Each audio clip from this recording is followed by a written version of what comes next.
Damian Lillard and Stephen Curry were the two best point guards in the entire NBA during their prime. But Curry experienced far more success in his career, partially thanks to having a much better team around him, which meant Dame was never able to get over the hump. But today, that all changes. With the 7th pick in the 2009 NBA Draft, the Golden State Warriors select Damian Lillard of Davidson College. And just like that, Damian Lillard is kicking off his career in Stephen Curry's shoes. And there is sure to be plenty of memorable moments. Here comes Dame. 3 seconds. Dame pulls.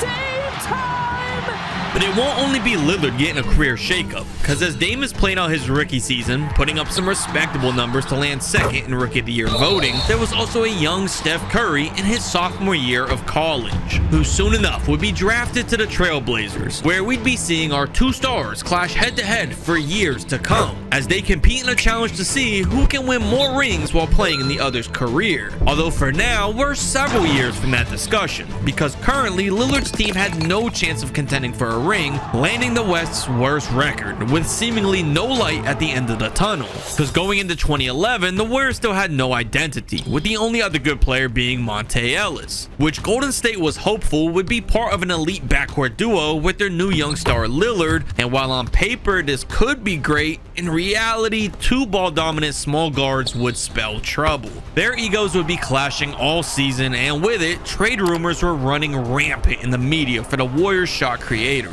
Nonetheless, Dame was ignoring the chatter about possibly being traded and was focusing on his game, picking up where he left off the season prior, taking a pretty notable jump in season 2, elevating his scoring into a new echelon that the league would quickly take notice of. He was cracking the All-Star lineup as a reserve, which is an achievement Steph didn't see until year 5. But while Dame was having more personal success in Steph's shoes so far, his team success was continuing to falter. Dame and the Warriors with another losing season. Lillard had a 3-year head start on Steph in this competition, but so far, he's put that advantage to waste. The one bright side for Dame and his group was they'd be drafting some very talented help. Clay was a legitimate 3-and-D threat as only a rookie, and although he isn't at his all-star peak just yet, he'd still be a major help for Golden State moving forward, which was already apparent just in his first year with the team, opening the game up drastically for Damian Lillard thanks to the added spacing, catapulting his points per night to 27.7 a game, which was a new career high for him and 5th highest in the entire league. But Clay wasn't Dame's only new help.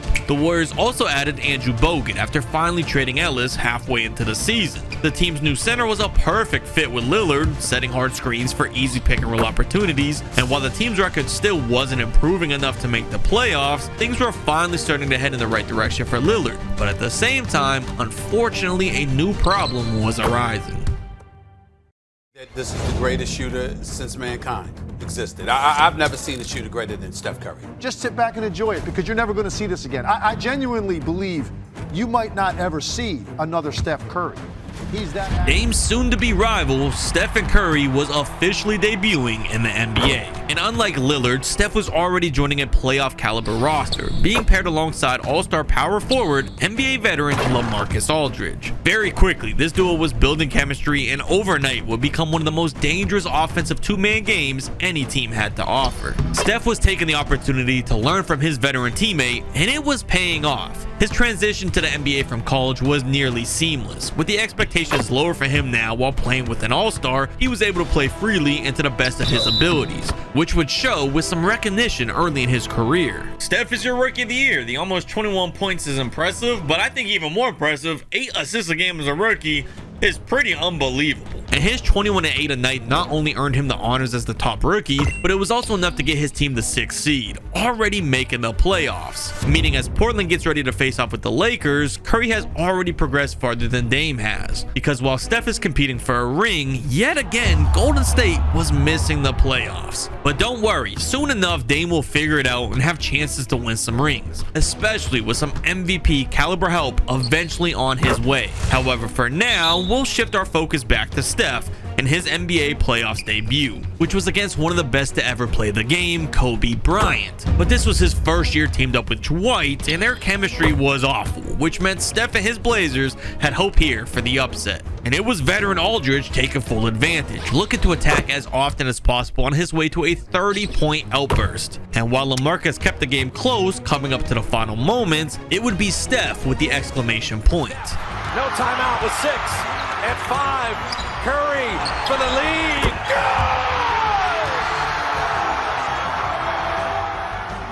The Blazers were stealing game 1 on the road with the legendary moment from the rookie. And even though going into game 2, Kobe would rebound, tying things back up for the Lakers, the media was still more excited about the underdog up-and-coming superstar after his big moment. Now with this series shifting to Portland, they'd have home court advantage, and the fans were thrilled.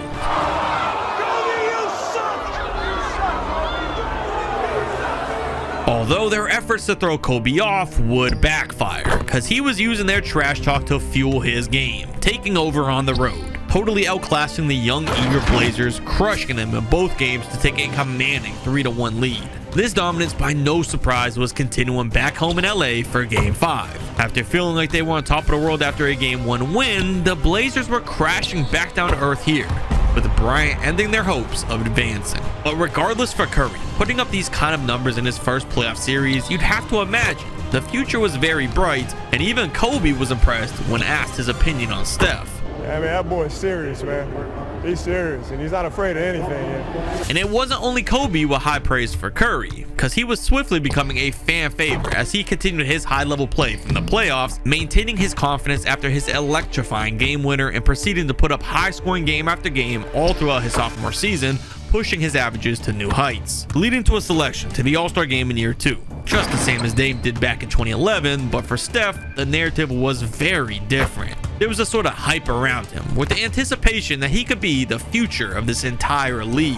And when the story surrounding Dame was the exact opposite, you shouldn't be surprised that he would take it personally. Lillard felt as if he was the top point guard in the league and had what it takes to be the future face of basketball. He was clearly bothered by the attention building around the new young star's game, and in retaliation, he was determined to have a season that will force the doubters to give him respect. Our star was breaking out for his best season so far in his young career, not only having the second most points per game in the league, but also top 5 in assists, which was enough to earn him his first All-NBA first-team selection, and he was now finally getting some recognition for his game.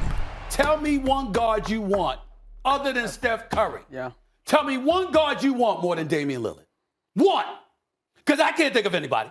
I can't think of anybody. More importantly, he was making a playoff appearance after 4 seasons of falling flat, where he was facing off against the Los Angeles Clippers. His hot play from the regular season was carrying over here, as he would average nearly 30 a night against a veteran Chris Paul, who was known for having great defense. But with the Clippers' electrifying Lob City duo, most analysts had them winning this series easily, which honestly they may have if Lillard wasn't on a mission to prove the world just how good he was. He'd use his playoff debut as his stage to prove everyone wrong, and not only would he be winning his first series as a 7th seed, but he'd do it in dominating fashion with a gentleman's sweep. And his tear wasn't close to over just yet, because going into round 2 against the defending Western Conference champions, Dame was still just as amazing. Paired against an old veteran Tony Parker, Dame was making a mockery of the competition in the playoffs. And it would be another series with the Warriors in full control, taking this one too, but their conference finals opponent was still up in the air. Because on the other side of the West bracket, the Blazers were making quick work of a Gordon Hayward Jazz roster, with Curry leading the charge with his star duo Aldridge and winning a playoff series in just year 2.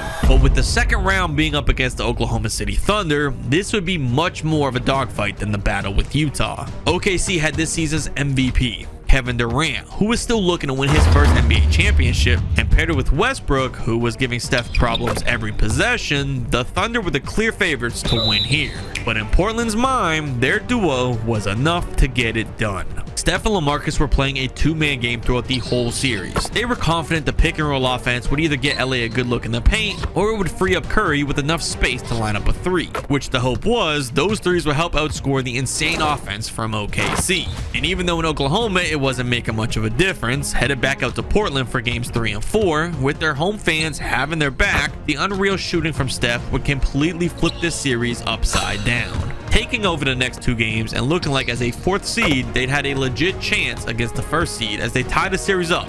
And heading into a pivotal game 5, the narrative was shifting. Let's talk about this Portland team. I think it's going to be perceived as an upset that they're on the verge of winning this series. How confident are you Portland can actually shut this down, win Game 5, close the series? The confidence in Portland was palpable by this point. Steph was pushing to a never-before-seen level of shooting, and Aldridge was committed to doing whatever to help his group advance. While playing in one of the most notable home courts in the entire league, the Blazers were silencing their opponents with a breathtaking win to go up 3-2. But the MVP wasn't going to just crumble under the pressure against a sophomore point guard on a mid-tier team. Durant was regaining control of the series on the road in Portland just as quickly as the Blazers took control, meaning in a final Game 7, our star was on the road. With the season at stake, both sides were coming out focused, with Aldridge in particular having a major game to keep this one close. While Steph only scored 21, LA would bring in 35 for his team to ensure they had a chance. But with OKC up 5 late in the game, they'd have one final dagger. Russ did the smart thing, brought it right back up. Here goes Russ with the left hand. Russell Westbrook. And as Steph has a costly turnover to follow in possession with the game on the line, this one was over. Our star was falling short of advancing to the conference finals, which, speaking of, would end up being entirely anticlimactic, with Damian Lillard and his Warriors' underdog Hollywood run coming to a screeching halt in the midst of a Kevin Durant masterclass leading to a sweep, winning the conference and ending both Dame and Steph's season. Durant takes out both Steph and Dame. Huge run for KD and the Thunder, but still, our stars made a lot of progress this year. And in the 2015 season, the progress would continue, with Lillard still in pursuit of proving himself to all his doubters. Just like he did in the playoffs last season, he was locked in every game the following year, treating every single match as if it was an elimination game to silence the haters with multiple accomplishments, earning the title of this season's scoring leader, and that wasn't all. Lillard gets our first MVP of this entire simulation, something he never did in real life.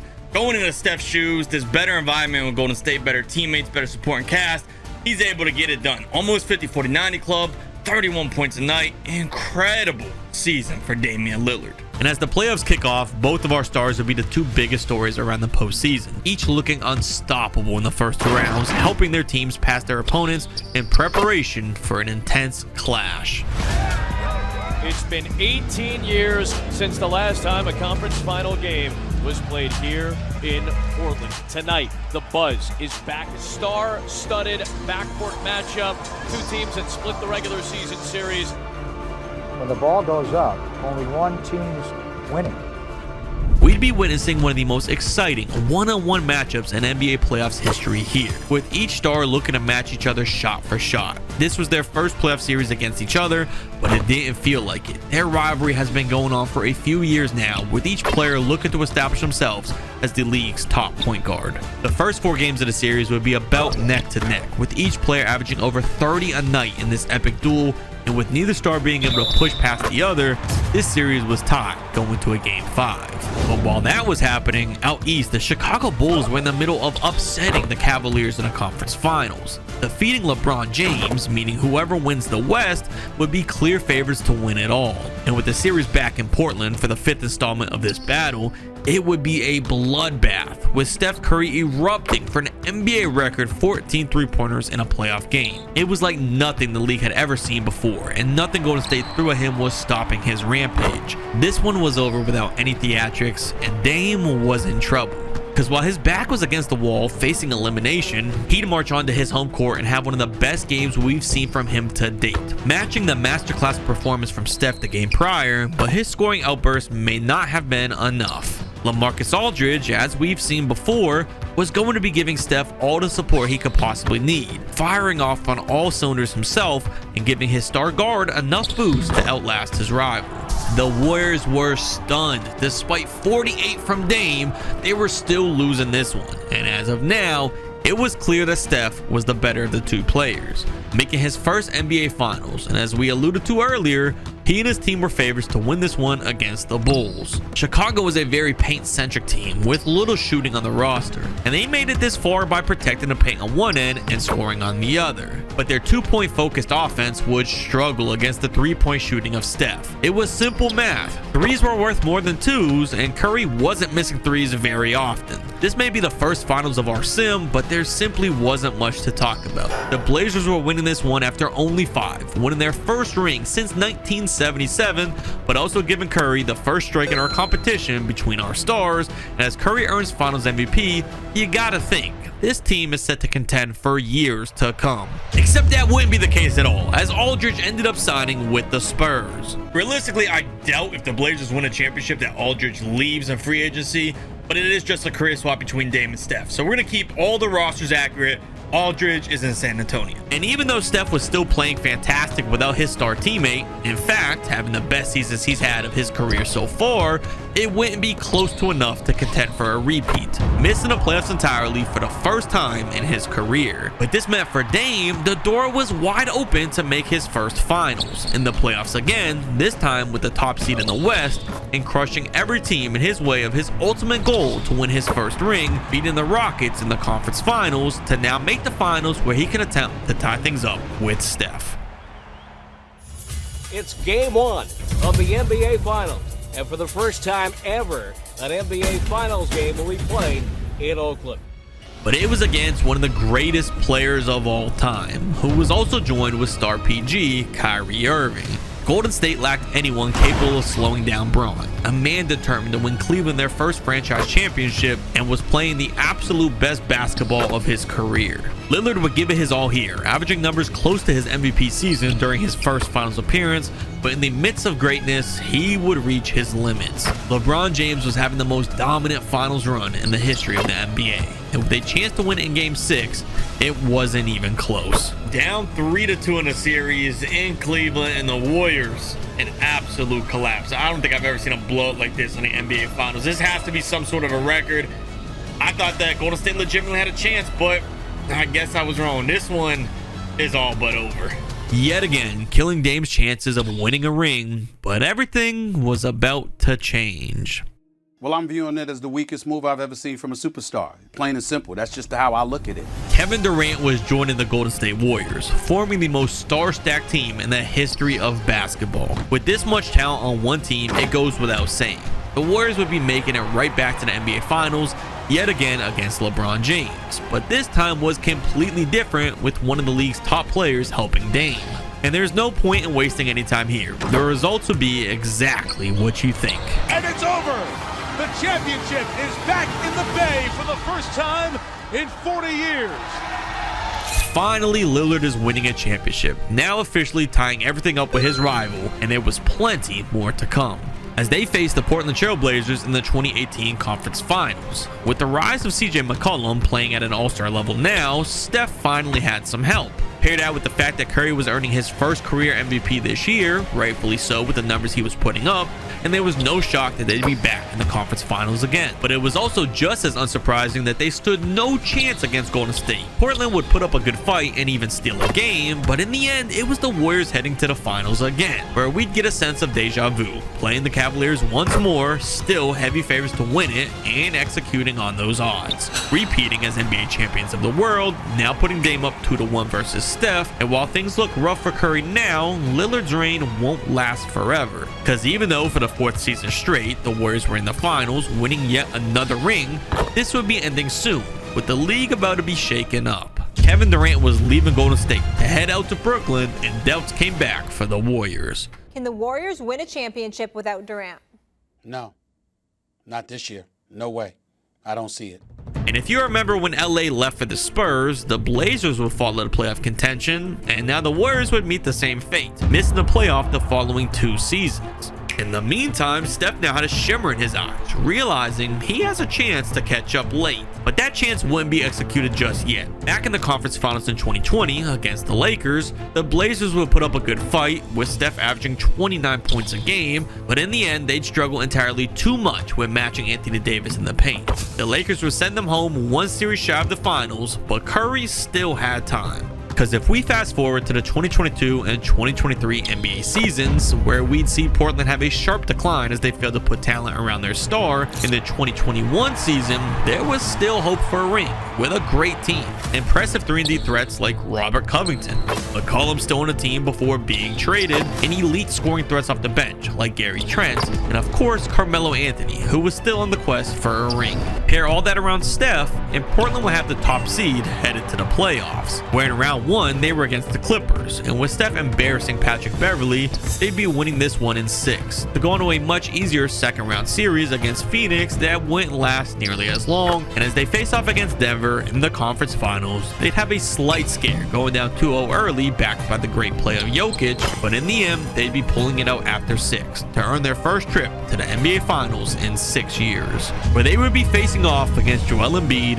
and his Sixers. I'm sure that this is about to be a really exciting finals, but it could also be the most important series in this entire simulation. So for that reason, we're going to come back to it in just a moment. Because first, we're going to continue our story with Damian Lillard in 2022. Of course, this season, we all know the Warriors ended up winning an NBA championship with Steph Curry. But for Lillard, it wouldn't be so easy, as he was being eliminated by the Clippers and in fact, wouldn't be contending the rest of his career, meaning he's now locked at 3 rings, one shy of the goal of 4. And as for the last couple seasons of Steph's career, he'd be out in Milwaukee after being traded to the Bucks. So far in real life, the Dame and Giannis duo hasn't produced any success, but with Steph and Giannis together, it was a whole different story. Curry's numbers were in a second prime of sorts, as he was pairing up with the Greek Freak.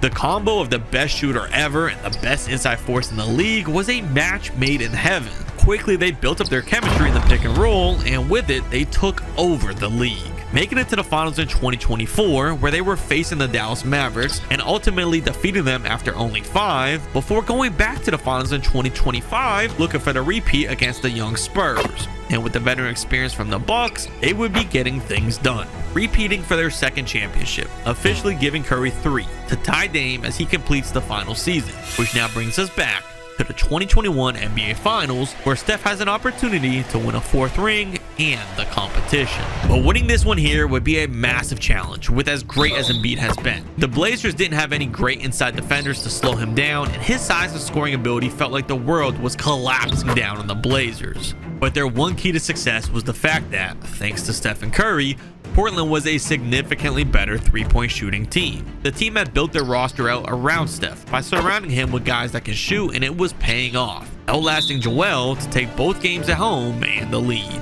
However, as Embiid made it back to his home floor, he would be in his natural element, where he plays his best. We would see one of the most impressive final scoring performances of all time, and even though he spent most of it on the free throw line, his 49 points was keeping his team in the series. And it even looked like he could be tying it up completely. In Game 4, still in Philly, Embiid was unleashing a counterattack again, in a series-altering game that could spell the difference between a 2-2 tie or a 3-1 advantage, and it would all be decided late in the game with either side within reach.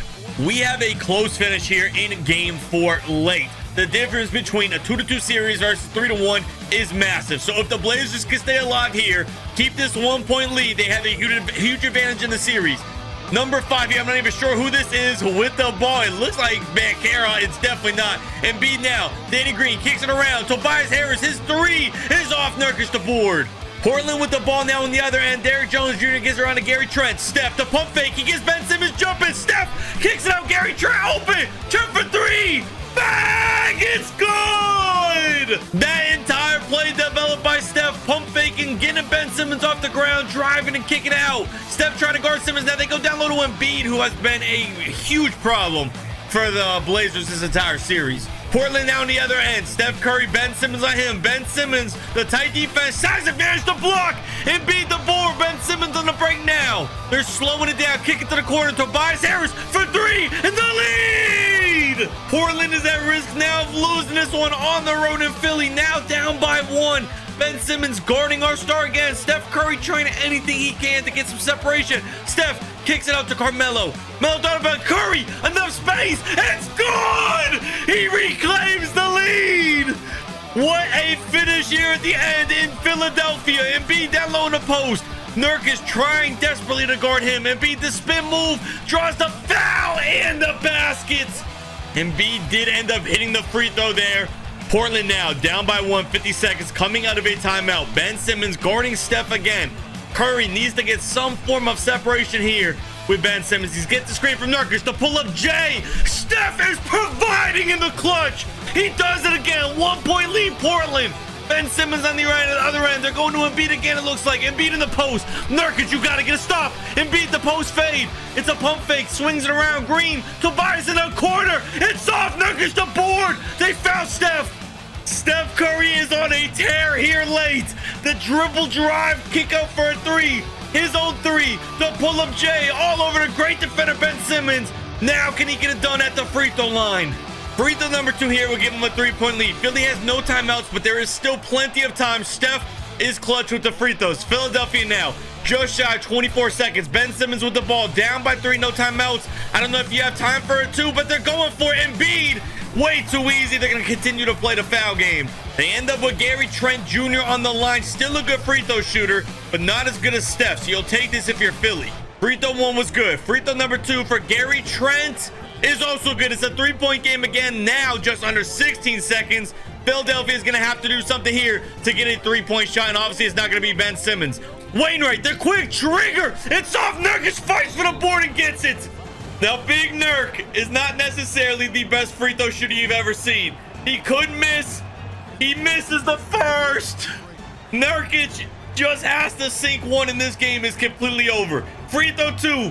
For the 4-point lead, and as long as they don't foul here, and maybe Philly doesn't get a really quick 3 foul, another quick 3, this one should be over. They get it over to Wainwright again. That one is off, and the Portland Trailblazers survive. They're winning game 4. After that big win late in game 4, this series would be all but over. A 3-1 lead was nearly insurmountable, and in fact, it would be over sooner rather than later. Backed by one last exciting shooting showcase from Steph, Portland was on top of the basketball world again, winning their 2nd ring with Curry, celebrating the huge moment, and for Steph, he was also celebrating reaching the goal of 4 championships, officially defeating Lillard in this career swap. And we saw Curry team up with Giannis in the sim. But what if he played out his whole career in Golden State with the Greek Freak? Find out by clicking this video next. SGA has been coined as the modern day Kobe Bryant. Of course, due to the remarkable similarities in each of the two's play styles. So today we're going to be going back in time and giving Shea Kobe Bryant's career. But it doesn't stop there, because we're also putting Kobe in today's NBA to play out SGA's career playing for both the Clippers and the OKC Thunder, for an opportunity to prove to the world that Shea isn't on his level just yet. However, for now, our tale will be starting off with SGA, as we go back in time to the 90s, where his rookie season is already well underway, and his modern day skill set was translating very well into the 90s, but there was one major problem. Just like Kobe, Shea would spend most of his first 2 seasons riding the bench for LA.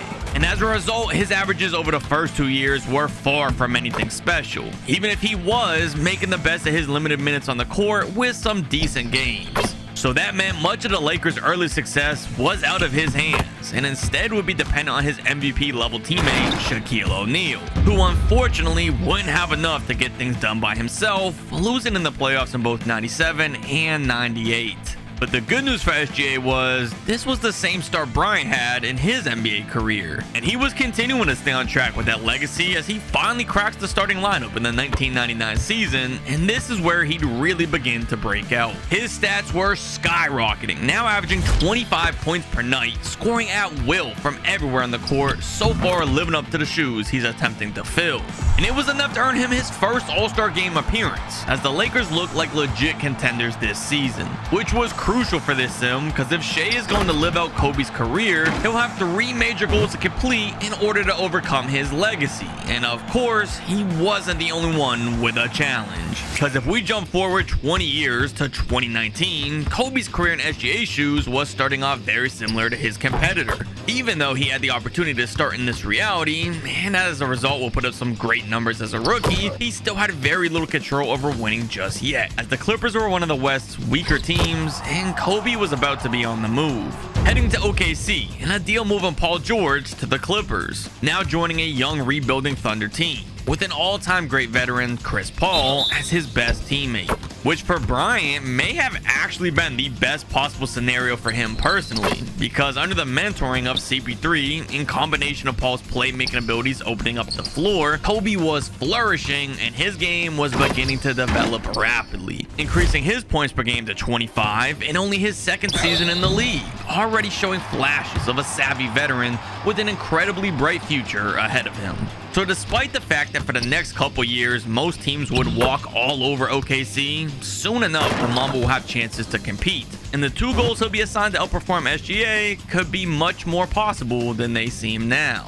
And soon enough, we'll see Bryant competing to complete these and more. But we'll put a pause on this for now, with only a couple seasons left in Kobe's career, because instead we'll shift our focus back to Shai, who is only getting started with his 20-year career ahead of him. But on the bright side, things were just about to start heating up. As mentioned earlier, this Lakers unit looked like legit contenders, and come to playoffs with Shai and Shaq quickly building chemistry, they were starting to make headlines with their run this year, knocking out Phoenix in a best-of-5 sweep in round 1, before moving on to face Sacramento in the second round, who will put up a bit more of a fight than Phoenix, winning 2 games, but in the end, LA was just far too much for them to handle, ending this series after only 6. Meaning now, Kevin Garnett and his Wolves were the last hurdle in the way of the NBA Finals. But with the Big Diesel down in the paint scrapping with KG in his front court, there was a clear favorite in that matchup. It was impressive for Minnesota to make it this far, but they didn't have what it took just yet, with the two-headed monster in LA being way too far ahead,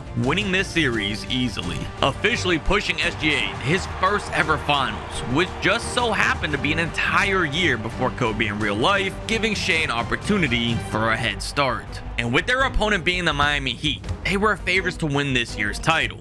Miami's best player was Mourning, who would be clashing in the paint with Shaq for the duration of the series, but they didn't have any player that was up to par with the all-star guard SGA, who was stepping up in only year 3, ready to take on the huge moment ahead of him, elevating his game to the highest level we've seen from him yet, in the biggest moment of his young career so far, and all the hard work would pay off. And that's it, folks. The Los Angeles Lakers have won it all. Wow! And just like that, Shai has already gotten a head start over Kobe's legacy, adding in his first championship, starting his progress on one of his goals, and along with that, the NBA was in a frenzy of the new hottest player in basketball, but there was something that was even more impressive. I'll admit, I did not expect this to happen. Shai gets the Finals MVP over Shaq, something Kobe never did with Shaquille O'Neal as a teammate. This Lakers team could very well become the greatest basketball dynasty in the history of the sport. But that would be in jeopardy come the 2000 Conference Finals, because up against the Jazz and the Predator, things weren't exactly going the Lakers' way. Malone was dangerous, and I'm not just talking about for the local communities. He was on a tear on the court, desperate to make one more run for a ring in the end of his career, and it was actually enough to give Utah a 2-0 lead on the road.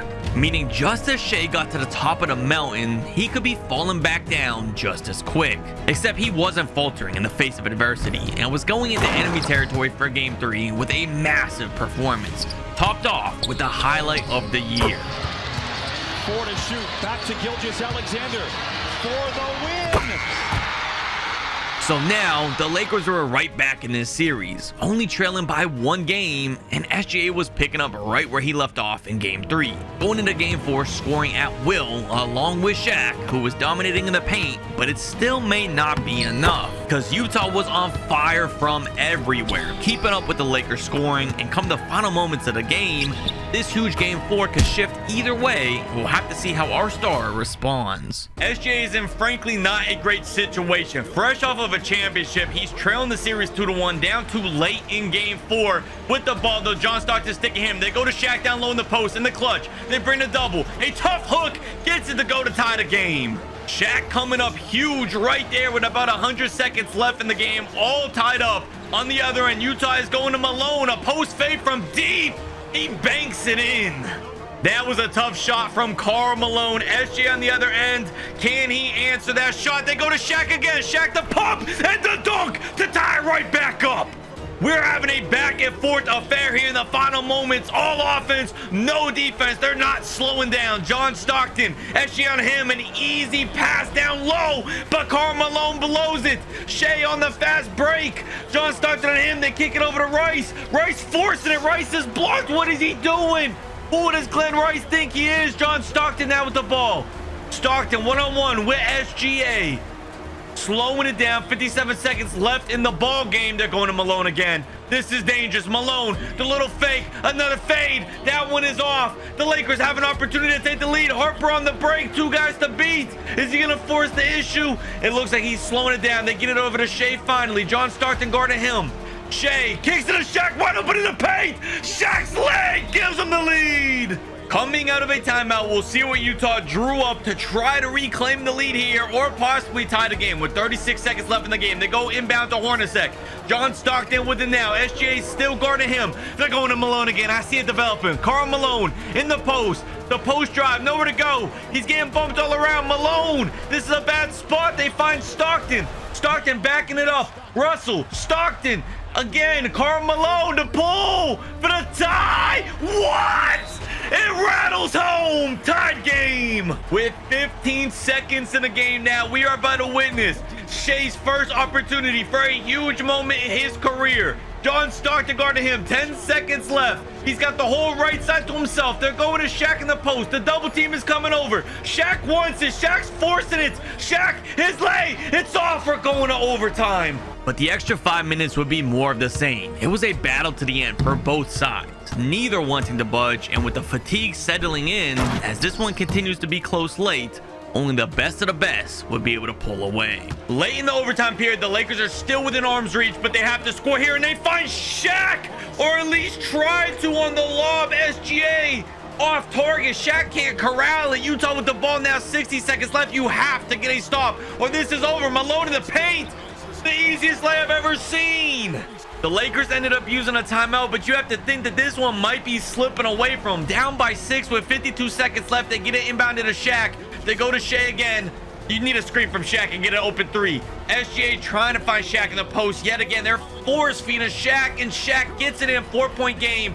They're going to go for the full court press, possibly play the foul game here, but it might be early to foul. They're not fouling just yet. Hornacek trying to get it across half court. They're swinging to Malone, a wide open paint. SGA tries to recover. Russell to dunk. What a meltdown by the defending champs. That defensive possession could have went a lot better in my opinion. They're trying to go to Shaq again in the post, but you can't afford to keep going for 2s. You just can't. Shaq nowhere to go. Shaq has to force out to Rice. A good 3-point shooter. He's off. That's gonna do it.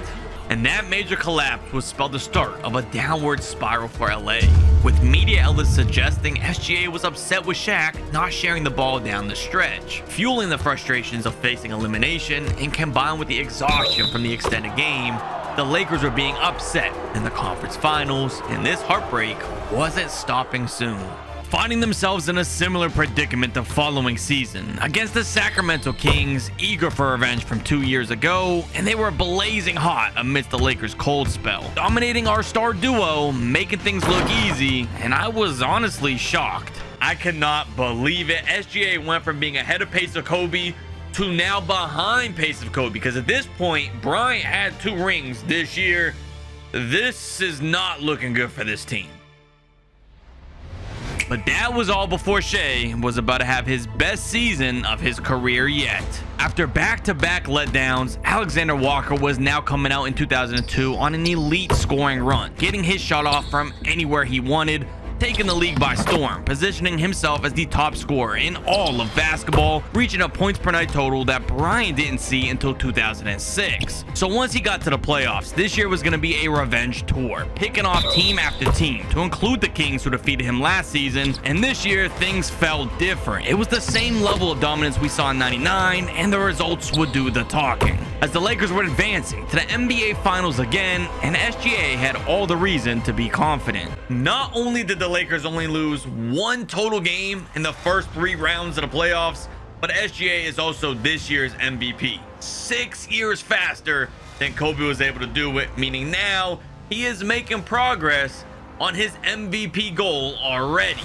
And that wouldn't be the only goal he was making progress on, because with Shea as this year's MVP and Shaq as the MVP runner-up, it didn't seem like any team could stop them, and it surely wouldn't be the New Jersey Nets slowing them down anytime soon.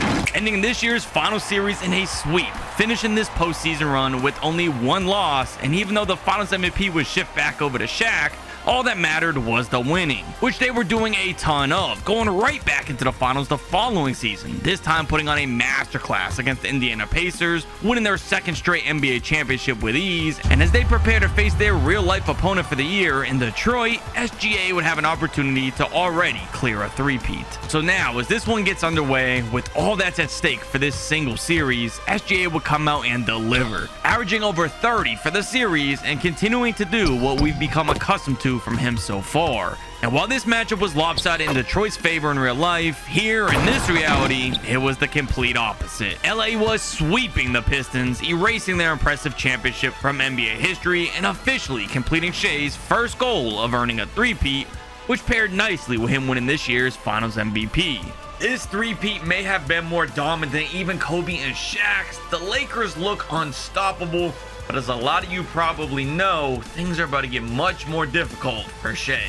Which of course was because Shaq was heading out to Miami. But in this reality, the reason was more so that SGA was taking all the shine, winning Finals MVPs. But Shaq doesn't have to worry about that for a while, because Shea was now in basketball purgatory with a horrendous roster built around him, despite himself being the clear-cut best player in the NBA. Over the next 3 seasons, our star would average over 30 a night every year and lead the entire league in scoring each time during that stretch. And to go along with that dominant play, he'd even be awarded his second MVP during the 2006 season, which means he's officially completed that goal as well. But when your second best player is Smush Parker, you can only do so much, leading to the Lakers failing to make the playoffs through 2007, which rightfully so would lead to gripes from the LA star moving forward. But on the bright side, he was at least close to completing all 3 challenges, and luckily for him, help was about to be on the way. However, before we get into that era, first let's take a look back at Kobe now in 2023, who was on an absolute heater, now in his 5th year in the league, and fully put into use his mentoring from veteran Chris Paul. So we'd see his numbers have a drastic increase from the last time we checked in on the young superstar, now nearly averaging 30 a night, which will put him in the top 5 for scoring around the league, but ultimately falls slightly short of making progress on his goal of scoring titles. But on a positive note, his team was starting to fill out, adding in some great young talent to build around him, and they'd actually end up making the playoffs, which SGA didn't do this year. And ironically, it would land him a matchup against Paul George and the Clippers, the very team that traded him a couple seasons ago. And if there's one thing we know about Kobe, it's that he's an all-time competitor, and he was gonna come out into his playoff debut with a determination for vengeance on his old team.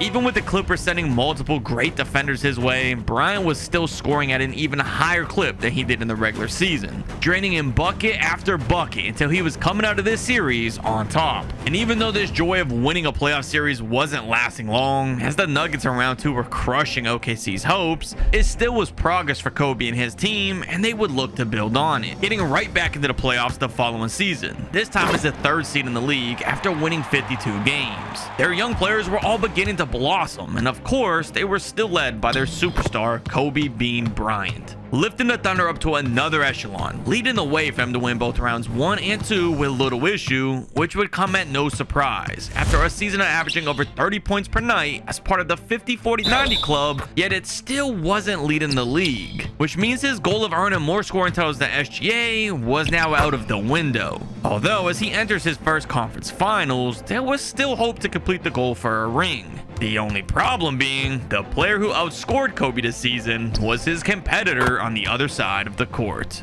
And while making it to the conference finals this year was impressive, we'd get a sense of deja vu for the 2nd year in a row, being crushed by a European star halting Bryant's run short, meaning now he only has 1 season left to possibly complete his goal. Kobe comes up short yet again, still further than Shea has made it this far in real life in his career, so that's impressive.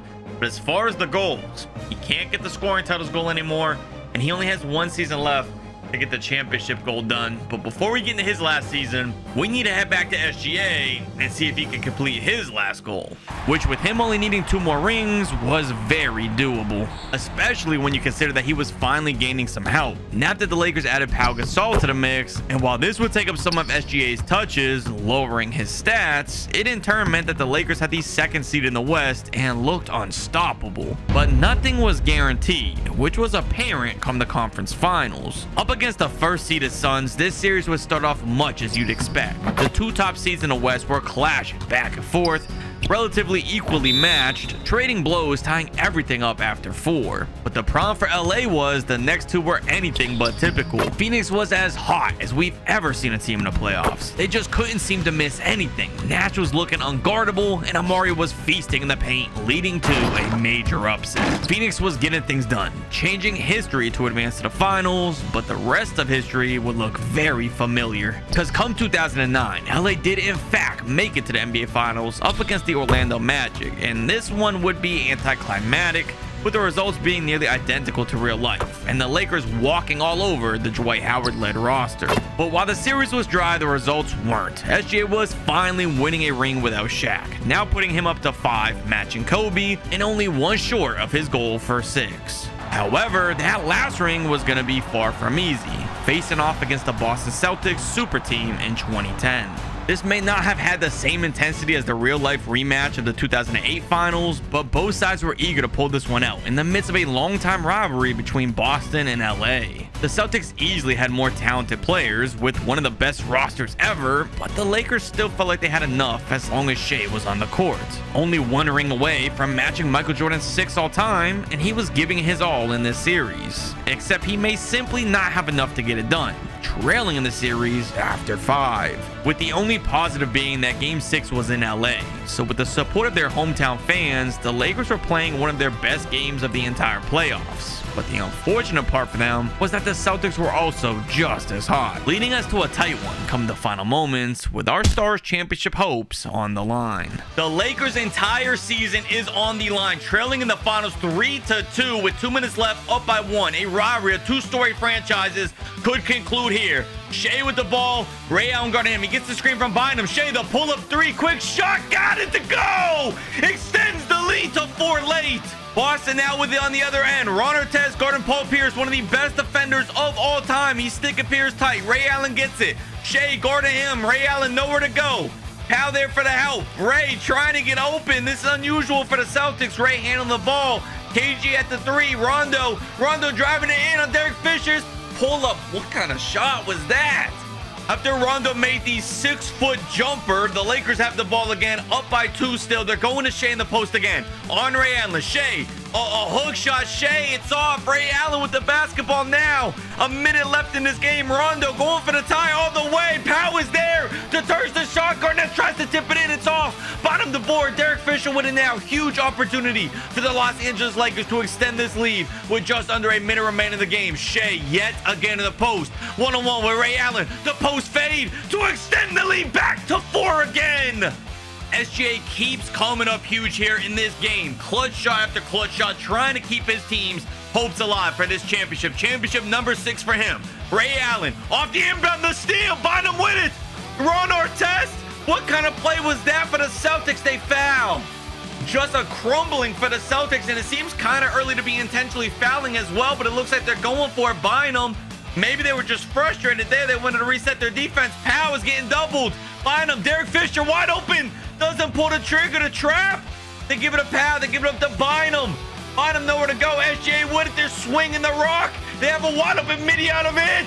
And Fisher delivers. Gives the Lakers a 6-point lead. LA is now 1 stop away from ending this game and forcing a Game 7. The Celtics inbounded to Garnett.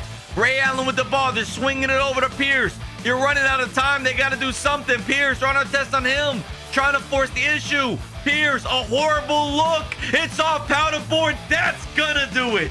Meaning now both sides are suiting up for one final Game 7, which will be the first final Game 7 of Shea's career, and he was up for the challenge. Right off the tip, he was getting aggressively involved in this game, looking to have the ball in his hand and run the offense every single possession. and he was doing a great job of it, eventually pouring in 37 points in the biggest game of his career, but unfortunately, the rest of his team couldn't exactly say the same. Outside of Shea, LA was getting torched by the Celtics. They were in full control the entirety of the game, not giving up a single lead throughout, closing this one out in a double-digit blowout, leaving SGA stunned. And this could be the start of the end, because with him well into his 30s, time was catching up to him. Over the course of the rest of his career, new up-and-coming young stars would be getting the best of him in the playoffs, with the furthest he'd make it being the conference finals in 2013, after adding Dwight to the group. But still ultimately losing to OKC for the second time, which would be his last deep playoff run of his career. Because following that loss, the Lakers wouldn't be making the playoffs again, for the remainder of Shea's career, wrapping this all up. But while he would fail to complete his goal of winning 6 rings, he still had a very successful career in Kobe's shoes. And you can even argue that his rendition may have been better. But before you make a decision, we still have the 2025 finals to talk about, that just so happened to feature Kobe, as he finally made that leap, and he was actually up against the same team SGA is in real life. And while we've yet to see how this one plays out in real life, in this reality there was a clear-cut better team here, and it was the one led by our star. Kobe was averaging over 30 a night here in his first finals appearance, and even though Indiana was stealing 2 games in the series, it was still far less close than it may seem, with the Thunder winning their franchise's first championship after only 6 games, meaning Kobe has officially completed his goal of winning a ring. And all that's left is for you to decide who had more success in the other's shoes.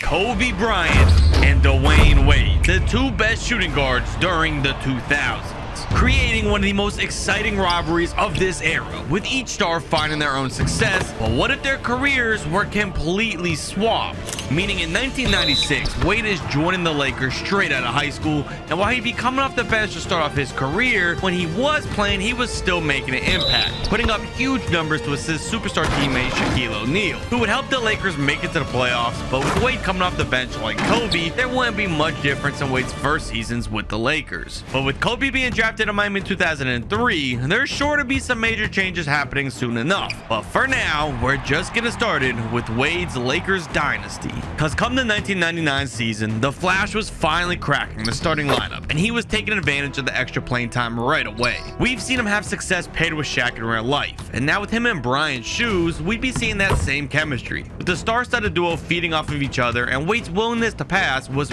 music to Shaq's ears. Dwayne would average over 8 assists per night, mostly from pick and rolls with O'Neal, and along with his playmaking, his scoring was taking a jump as well, now averaging 23 points per game in just his 3rd season, setting up his team to attempt to make a run in the postseason. And this time around, they were facing Utah in round 1, the same team that swept them last season, but now with the strides taken by Wade, this would be an entirely different series. His athleticism was through the roof, and the old Jeff Hornacek stood no chance of slowing him down, breaking out in this series and truly putting his name on the map with big performance game after game, dazzling fans with spectacular plays to eventually find himself leading his team past round 1. And despite round 2 being against an incredibly talented Kevin Garnett, the rest of the Wolves weren't going to be able to keep up with LA, and Wade and Shaq were leading the Lakers to the conference finals, where they were facing the first-seeded Portland Trail Blazers, where Shaq was having his best performance of this year's playoffs so far, attacking recklessly every possession, even with Portland having Wallace and Sabonis anchoring the paint, because even when Shaq would have difficulty getting a quality look,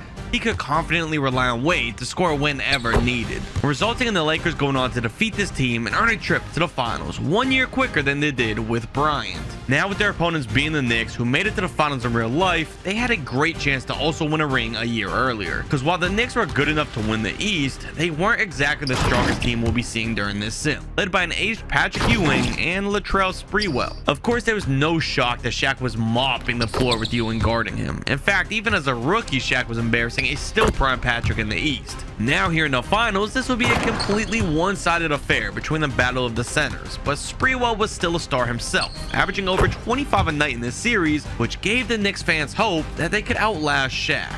The only problem was a young Dwayne Wade eager for his finals debut. Very similar to his finals debut in real life in 2006, Dwayne was ready to play his absolute best basketball of his life when the expectations were the absolute highest of him. In his finals debut, his averages were skyrocketing to play up to the level of importance of the series, easily finding ways to score, picking away against the Knicks defense to give O'Neal all the help that he needed here, bringing glory back to the city of Los Angeles. Winning a championship here, kicking off the possible Shaq-Lakers dynasty a year earlier than our reality, and even though Shaq was winning the Finals MVP here, Wade would have plenty of chances soon enough to earn his own. Because much like Kobe and Shaq, now Wade and O'Neal were starting to look like one of the NBA's greatest duos of all time, with Wade completely breaking out now as an all-NBA first-team player and a clear-cut co-star to Shaq, putting up a new career high for points and still looking to improve. Still though, most of the hype and success was surrounding Shaq, who was easily the best player in the sport during this time and would be the main player in the spotlight. This was no issue for Wade though. He was a willing facilitator and used his own skills to empower Shaq. And so this dynamic helped lead the Lakers to 63 wins and confidence going into the playoffs. Just like we saw last year, they were breezing by each round in their conference, playing each opponent merely as a formality, with none of them standing a legitimate chance until they were winning the West yet again.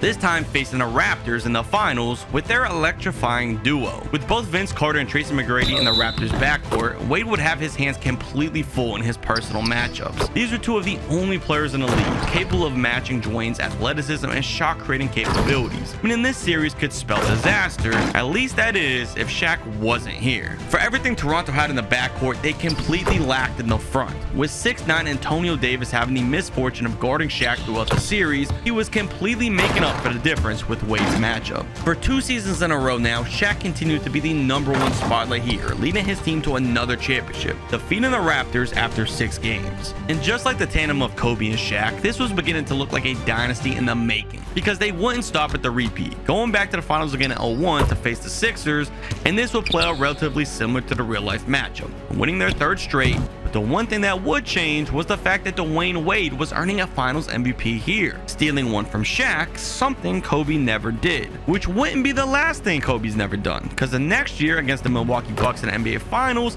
the Lakers were getting it done yet again. They were pulling off a nearly unheard of 4 championships in a row, establishing themselves as one of the basketball's best teams ever. A 4-peat is crazy, and before I get the hate comments saying I'm rigging it for Kobe to lose and I hate Kobe, no, that is not the case. This is just a 2K sim, and maybe Wade and Shaq have better chemistry, I don't know, or it could just be the fact that 2K loves this early 2000s Lakers team and they win like every single year no matter what. Except the next season was at risk of falling short, up against Tim Duncan and the Spurs. The Lakers fell to the Spurs in real life this season, and just the same, they were struggling against San Antonio in this reality. For so many years now, season after season, the Lakers have been steamrolling everything in their path, but this year was different. On the road to begin the series, San Antonio wasn't messing around, quickly making a statement by going up 2 games to none. But you have to imagine that the Lakers have built up some level of resiliency by now, and as such would be retaliating from the sucker punch of the Spurs. Just as fast as San Antonio got out in front here, the Lakers were regaining control of the conference finals, taking 3 games straight for the lead.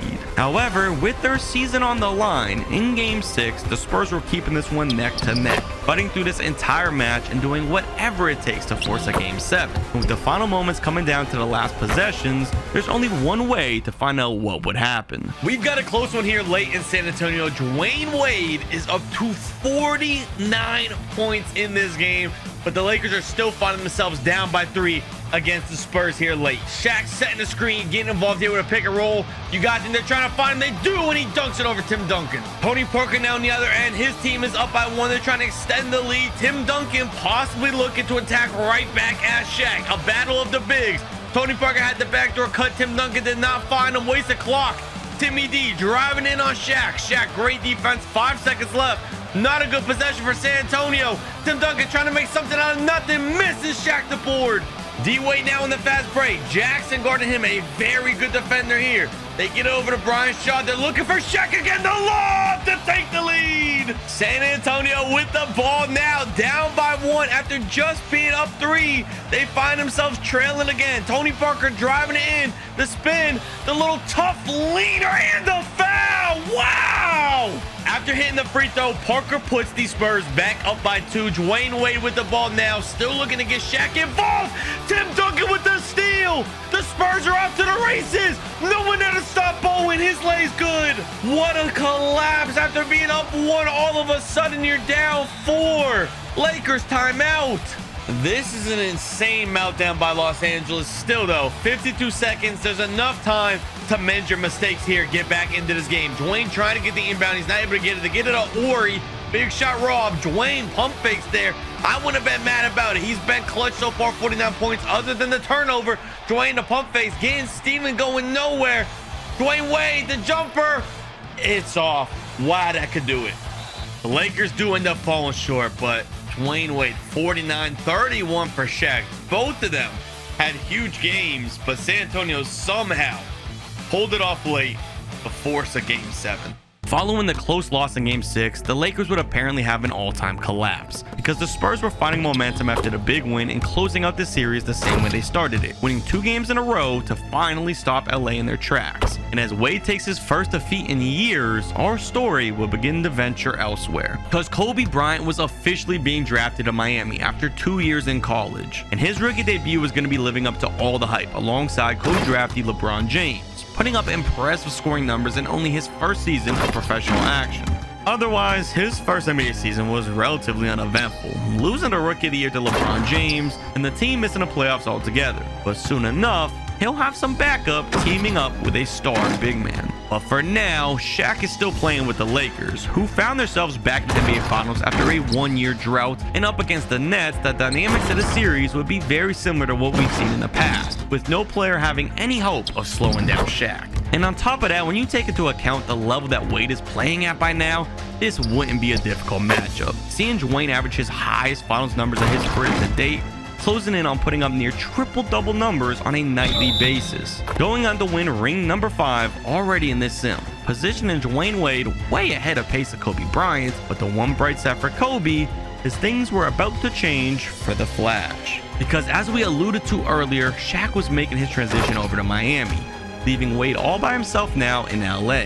And despite him averaging some very strong stats over the next 3 seasons straight, the Lakers were still going to be unable to make a single playoff appearance in the strong Western Conference during the stretch, leading to criticism of Wade's abilities to win without Shaq, who was doing great himself out in Miami, now paired with a new star shooting guard Kobe Bryant, who was picking up from a stellar rookie performance with an even better sophomore year, very quickly establishing great chemistry between the two. And with Shaq in the back end of his career, he was more willing to share his opportunities with Kobe in this reality. But as they make it to the playoffs as the 2nd seed, in round 1, the 7th seeded Wizards with Gilbert Arenas were completely outplaying the Heat. Their biggest downside was a lack of depth to go alongside their 2 stars, and the Wizards were taking advantage of that here, going on to upset Miami in 7 games. Tough one to lose for Miami, but as the 2nd seed in only 2005, it's looking like the future is about to be very, very bright for this new and improved look of Kobe and Shaq. And they were proving themselves to the world, because the next season, even though they would have a very gritty round 1 series, and then in round 2 they would have another matchup that could go either way, eventually they'd be working through their entire conference for a trip to the finals. Of course, the first of Kobe Bryant's career, where they would be facing the San Antonio Spurs, led by Tim Duncan. We've seen in the past just how good the Spurs are, as they've had battles with Shaq during his Lakers days. But surely this time will be different now, with Kobe helping Shaq. Although in reality, history was repeating itself, because in the exact same span of events as we saw with the Lakers-Spurs matchup, the Heat were meeting the same fate,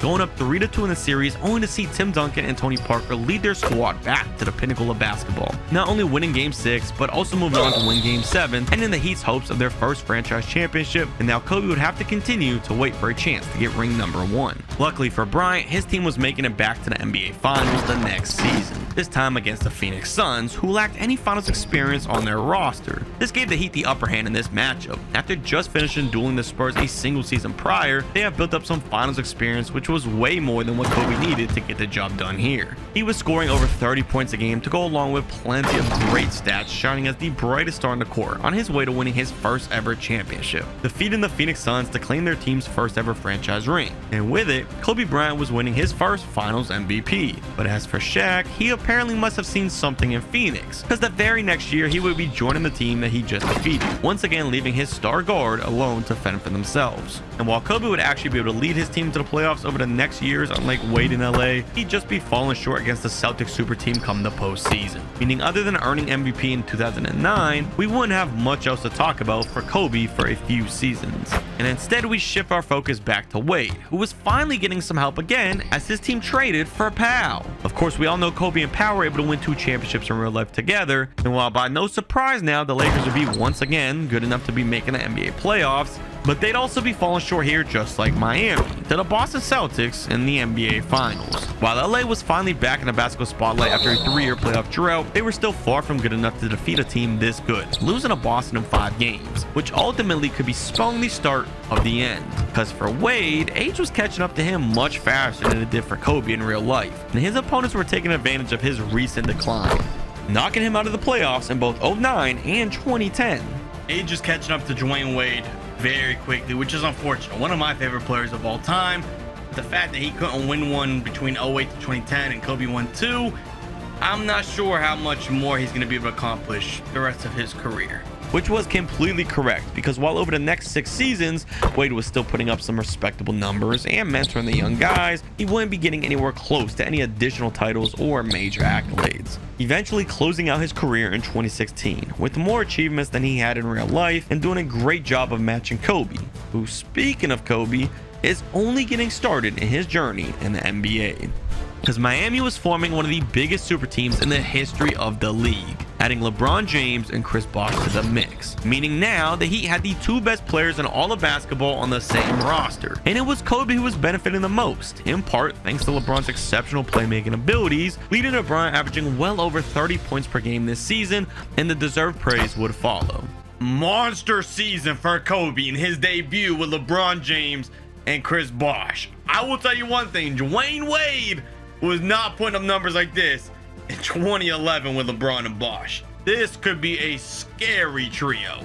And as we watched this Heat team ravage through every opponent in the East, it was abundantly clear just how good this roster was. Their only weakness being their depth was quickly overshadowed by the fact that LeBron and Kobe together was simply unstoppable, and by no surprise, they would be finals bound, where the same opponent they faced in real life was waiting. But this time around with Kobe Bryant, the results would turn out vastly different, with him taking over much of the scoring load here, and instead of losing in 6, they'd be going on to win this series in 5, earning LeBron his first ring and Kobe his second. And in fact, the entire Heatles era would be different, because they weren't only winning a championship here, but it was about to be a clean sweep of the league the entire time this tandem was together, winning finals after finals as the undisputed, clear as day best team in basketball, closing out their time together in a 4-peat, earning Kobe his 5th ring in this sim before LeBron leaves for Cleveland, at which point Bryant would still have some very strong seasons ahead of him, even earning a 3rd MVP in 2015 immediately after LeBron's departure, and also heading out for a short 1-year trial in Chicago that wouldn't amount to anything notable, all until 2018, where he was reuniting with LeBron and the Cavaliers, where they'd still get smoked by the Warriors. They won 1 instead of getting swept. Golden State is just way too good. And from here, Kobe would go back to Miami for his final year, closing out a very successful career in Wade's shoes. And if you want to see more Kobe, consider clicking this video next.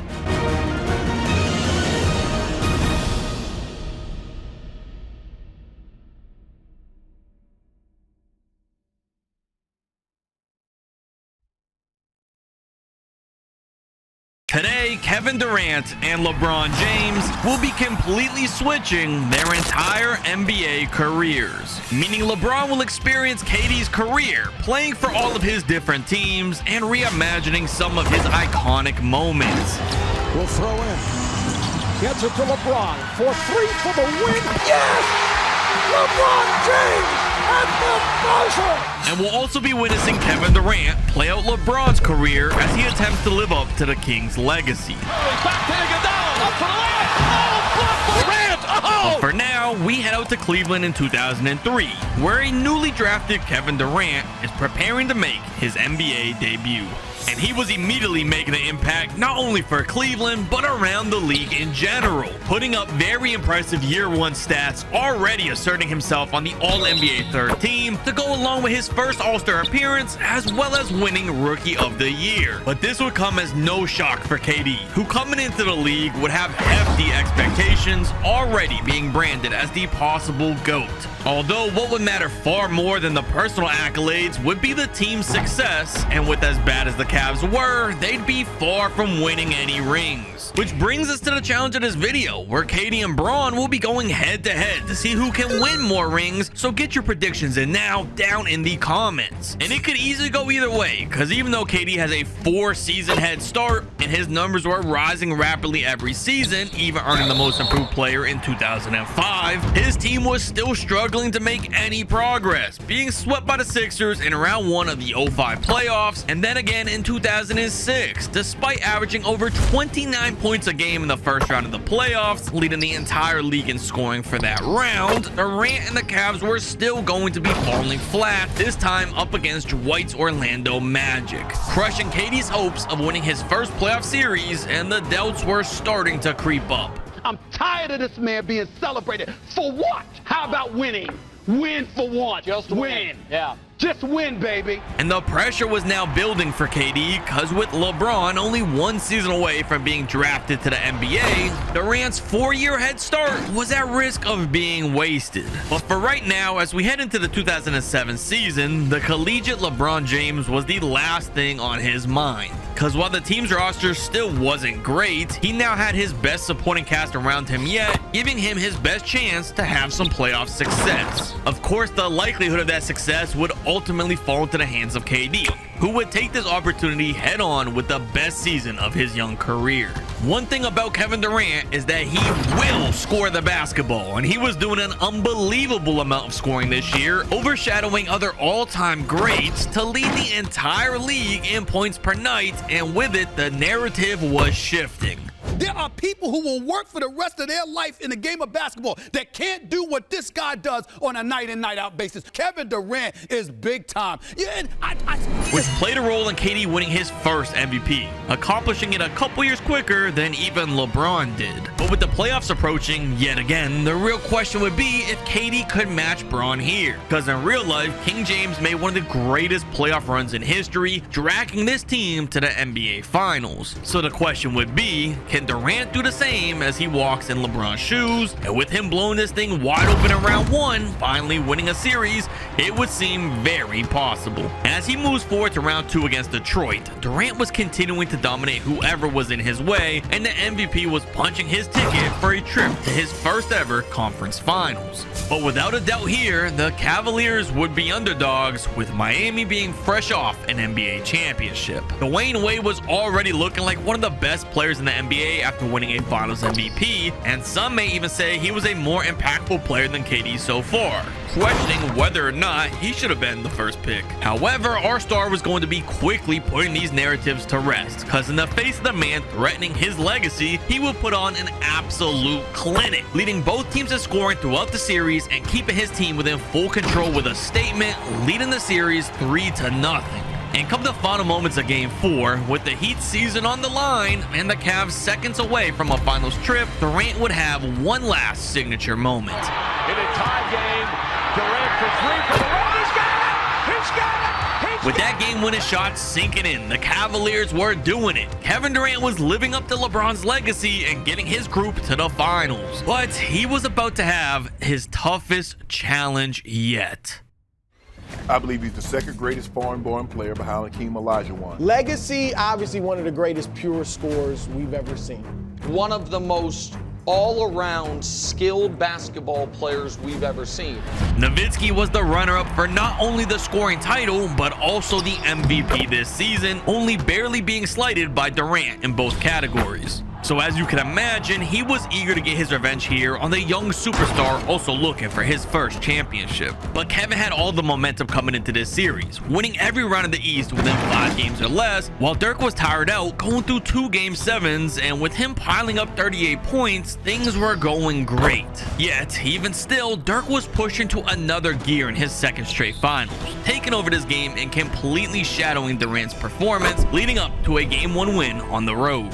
But the Dallas lead would be short-lived, because even though he gave up home court advantage in the first game, Durant wasn't going to let down his hometown fans twice in a row, battling hard in Game 2, knotting it all back up. And with another monster performance in Game 3, things were looking like the Cavaliers had a chance to claim the lead in the series up late, but the Mavericks had one final trick up their sleeve. The Mavericks are down by 1 in Game 3 with about 7 seconds remaining. Still enough time to try to claw back and beat the Cavaliers. They're going to Dirk in a post. Drew good on him. Dirk, 2 seconds left. They're really tough. Got it! Dirk wins Game 3 for the Mavericks!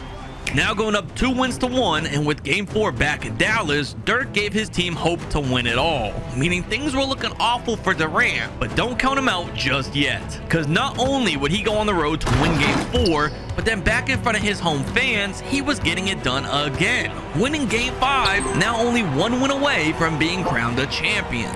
Although Nowitzki was going to be doing everything in his power to stop that from happening and force a final Game 7. But unfortunately, this was all going to boil down to who wanted it more here. There was a reason Durant coined the name The Chosen One. It's over! It's over!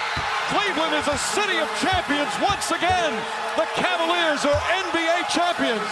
KD has done it. He's achieved what LeBron couldn't, leading his team to an NBA championship in 2007, which now gives him the first championship in our competition, a season before LeBron even joins the league. But unfortunately for our star, his celebration would be very short-lived. Because while he'd still be one of the best players in the league over the course of the next 3 seasons, earning the scoring title all 3 years to go along with 2 more MVPs, none of it would matter at the end of the day, with the Boston Celtics and their new big 3 in the way during the postseason.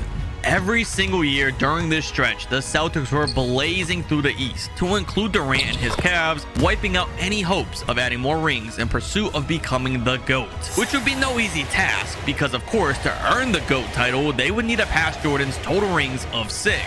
Bringing us to our secondary challenge of passing Mike, because not only will KD and Bron compete with each other, but they'll also be competing for the #1 spot in NBA history, which we would be far away from with the Celtics winning streak, but soon enough, both of our stars will have some superstar teammates by their sides, giving them a chance to potentially surpass the illustrious 6. For now though, we shift our focus back to 2008, where LeBron James is making his electrifying NBA debut, joining the Seattle Supersonics and doing a bit of everything on the court, whether it's rebounding the ball, finding his open teammates for assists, or just about anything else to make an impact on the game. But most importantly, his scoring was what would make the most noise, because he was apparently taking the idea of filling KD's shoes a little too serious and was establishing himself as quite literally the greatest rookie scorer in NBA history. Rookie of the year, LeBron averaging almost 31 points a night. Insane. But even with as good as James was playing already, his career was kicking off very similar to that of Durant's in Cleveland, putting up massive personal numbers, but ultimately unable to find any team success in his first 3 seasons of the NBA, all until the 2011 season, where James Harden was breaking out and becoming the 6th man of the year, and Westbrook was becoming a first-time All-Star. Now they're back this time. Oh, Russell Westbrook! A spectacular dunk. Pair that with LeBron James, who was flirting with averaging a triple-double for the year, plus being awarded the Defensive Player of the Year, and it was no surprise the Thunder had a formula for success, finally turning their franchise around, landing the top record in the West, headed into the playoffs with high hopes. And their postseason would start off with flying colors up against the Portland Trail Blazers, where LeBron James was in the driver's seat from start to finish, leading his team in every statistic, all en route to a sweep.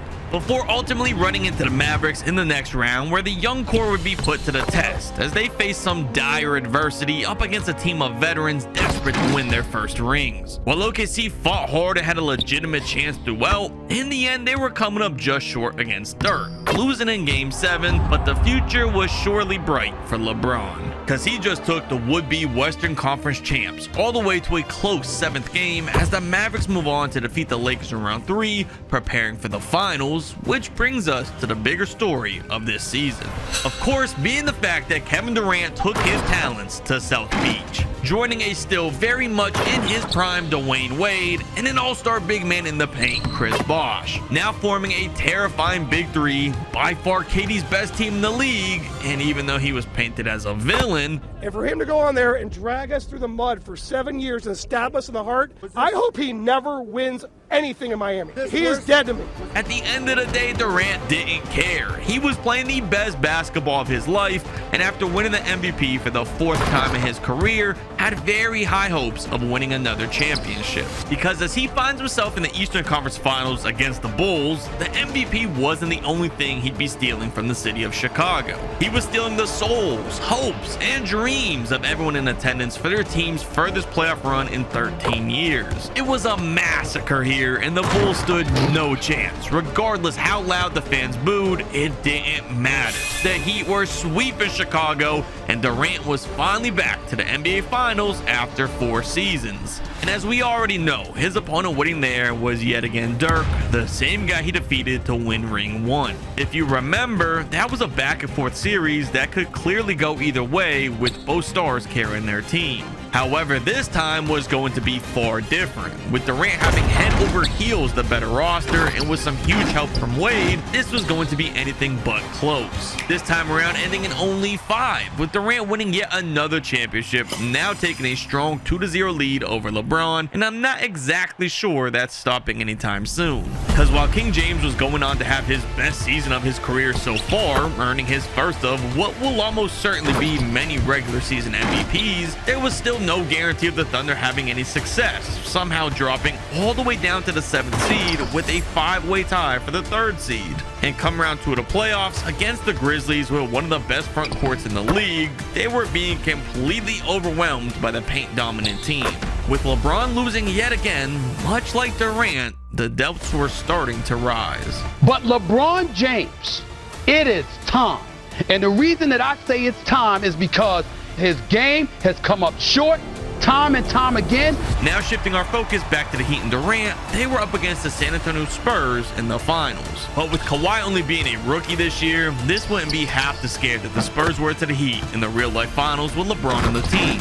And this series would be relatively uneventful, with the Heat winning it easily, now giving Durant a whopping 3-0 lead in our ring chase, also pushing him halfway to Mike 6, and positioning himself for an opportunity at the first three-peat since Kobe and Shaq did it in 2002. And we'd be seeing if they can do that sooner rather than later, because with Harden being traded to Houston, there wasn't going to be a lot to talk about with the Thunder as they lose yet another playoff series. A rough start for LeBron, another loss in the second round of the playoffs. I'm starting to think maybe Westbrook and LeBron together is just simply not a good fit. But what seems to be a perfect fit is KD on the Heat as they make it to yet another finals, this time against Kobe and his Lakers. This offseason, LA added both Steve Nash and Dwight Howard to the mix to try to win now, which was perfect timing because there was a lot on the line for Kobe in these finals. Not only was he attempting to win ring number 6 to match Jordan himself, but he was also attempting to stop the Heat's three-peat from overshadowing his own.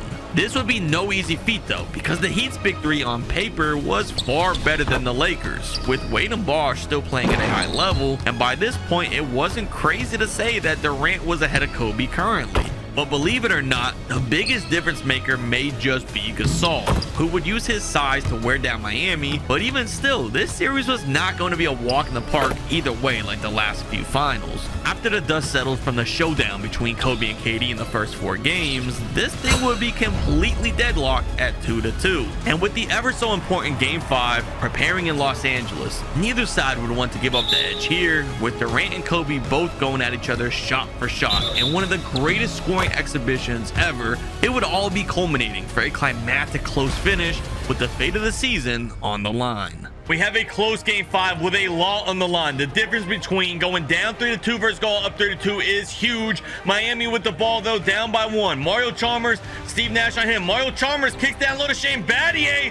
His layup is off. He gets the board, though. They finally give it to Durant, who should have had the ball in the first place. Kevin Durant now. Meta World Peace sticking him. 16 seconds left on the shot clock. He's getting the screen for Chris Bosh. They'll pull up 3. Over Meta World Peace. It's good for the 2-point lead. The Lakers took a timeout to talk this over, looking to respond to Kevin Durant's massive game 3 there to extend them to a 2-point lead. Steve Nash with it now. Pau Gasol getting the pick and roll. It looks like it's going to Kobe in the post versus Dwayne Wade. Kobe the drop step. That's way too easy. Ties it up. We are witnessing a back and forth scoring competition between possibly the NBA's 2 best scorers. Durant off the inbound. He almost does it again.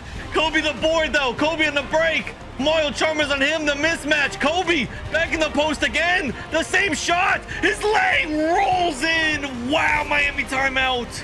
With only 27 seconds left in the game, down by 2, this is essentially a must-score situation here.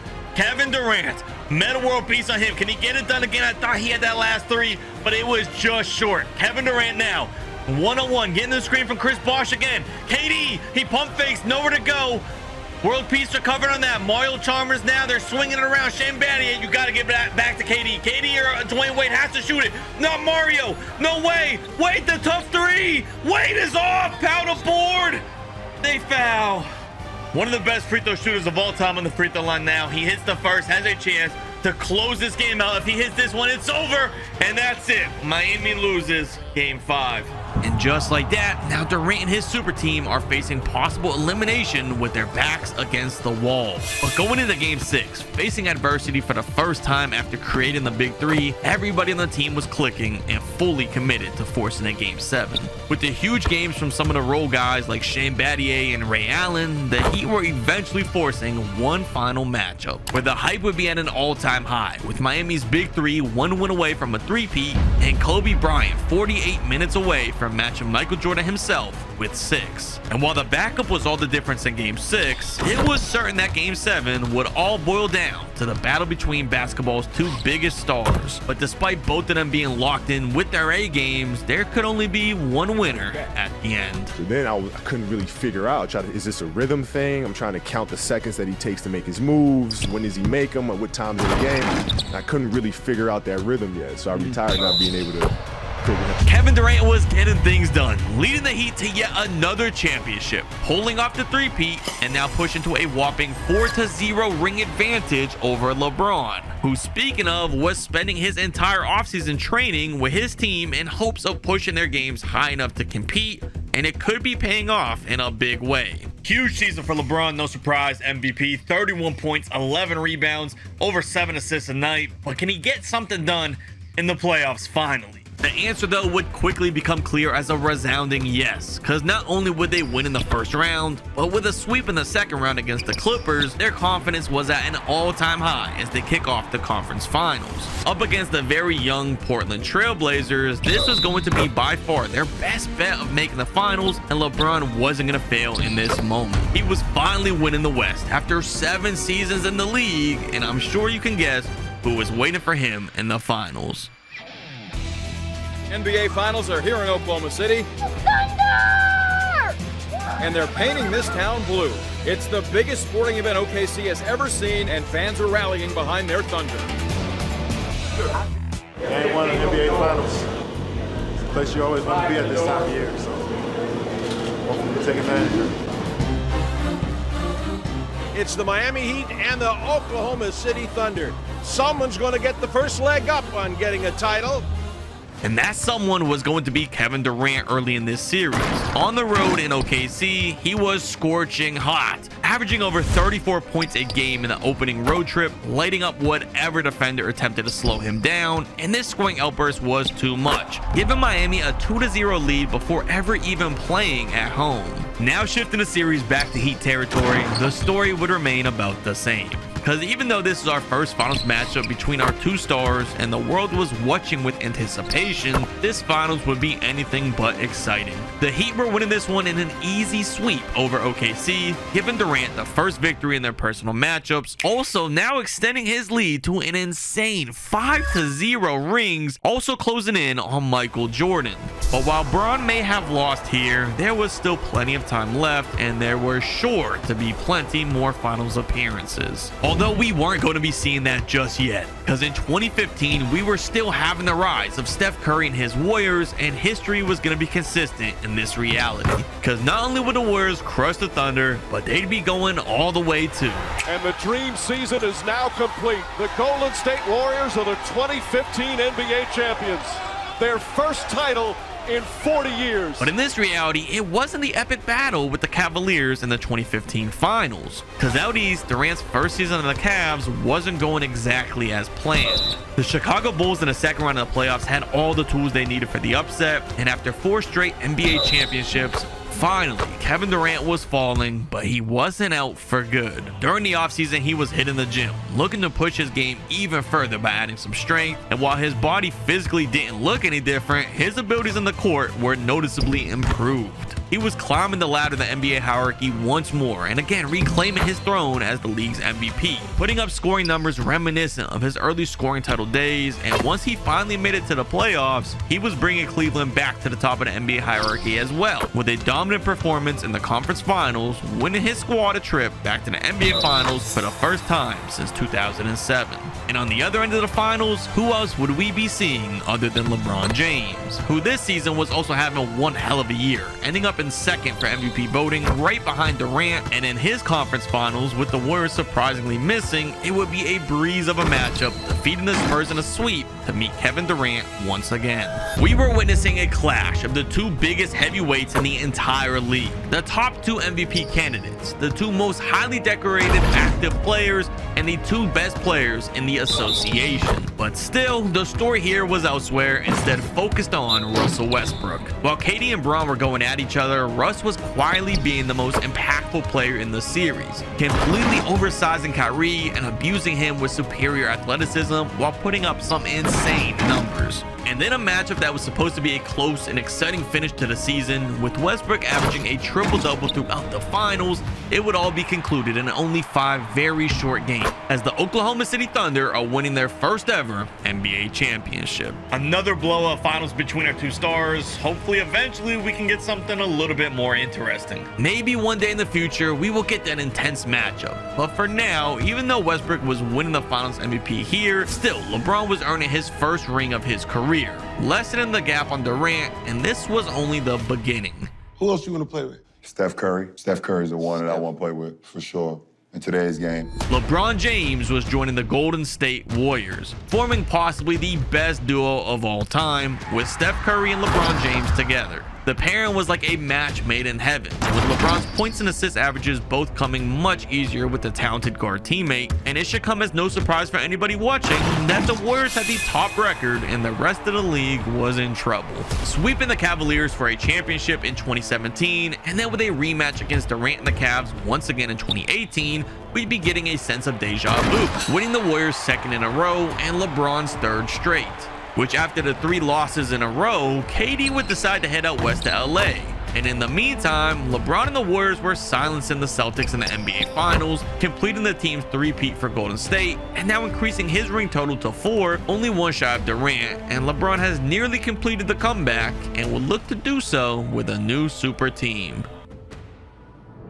LeBron James was leaving Golden State to become a member of the Brooklyn Nets, teaming up with Kyrie Irving to form another deadly duo. Irving wasn't at the same level as Curry, but he would act as more than enough of a suitable running mate for LeBron, who was just getting into the full swing of his prime, with absolutely no signs of him slowing down anytime soon, still putting up numbers as impressive as we've seen from him so far, and again, on a winning roster. But he wasn't the only star back on a winning roster, with LA shaking things up up too, adding the big man Anthony Davis, which may very well be the best player Durant has ever played with. The pick and roll action between AD and KD was a thing of beauty, opening up looks for Durant, or having an outlet to the MVP caliber big man on rolls would make the two-man tandem a matchup nightmare for other teams. Pair that with exceptional role players like Dwight and the feisty 3-and-D guard Caruso, and there was no surprise at all that come June, we would be seeing a finals matchup against Brooklyn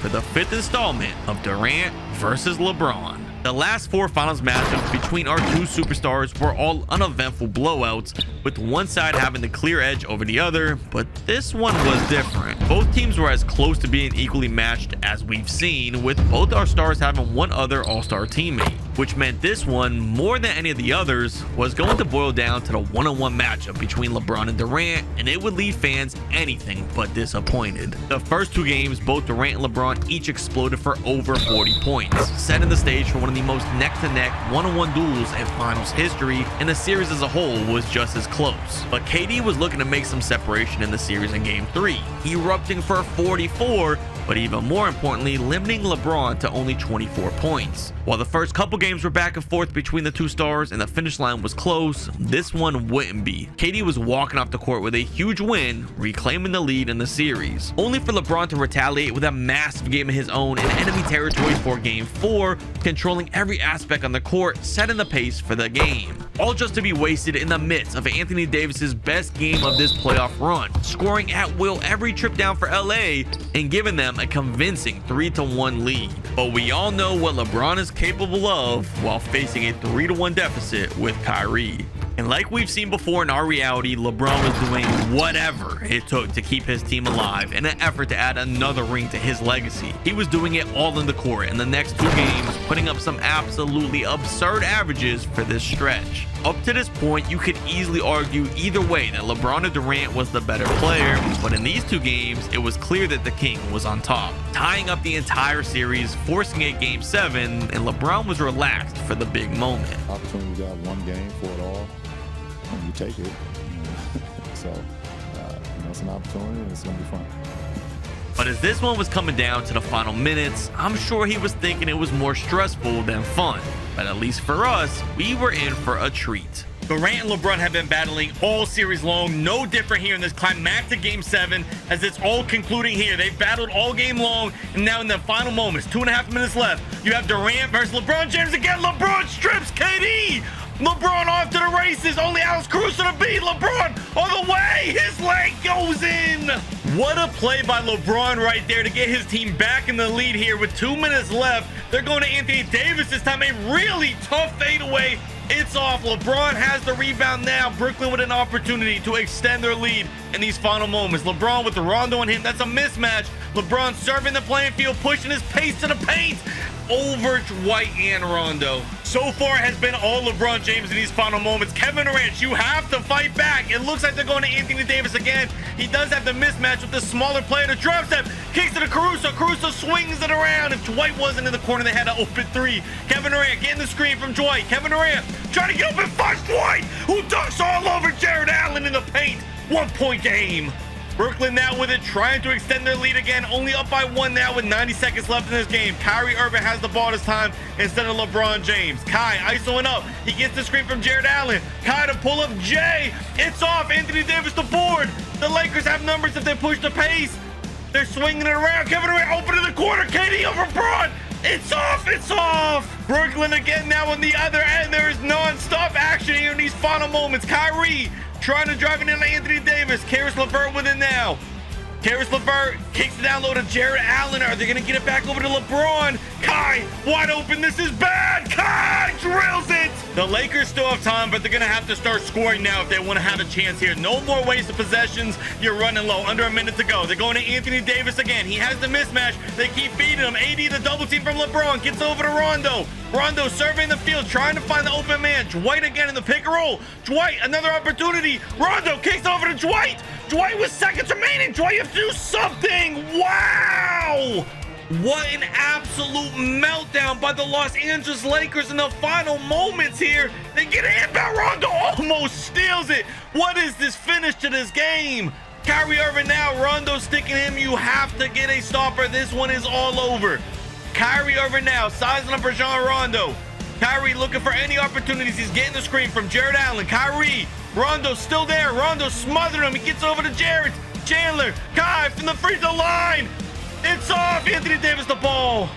Down by 3 here in the final moments. What is it going to be? Kevin Durant over LeBron for the tie. KD gets the game knotted up.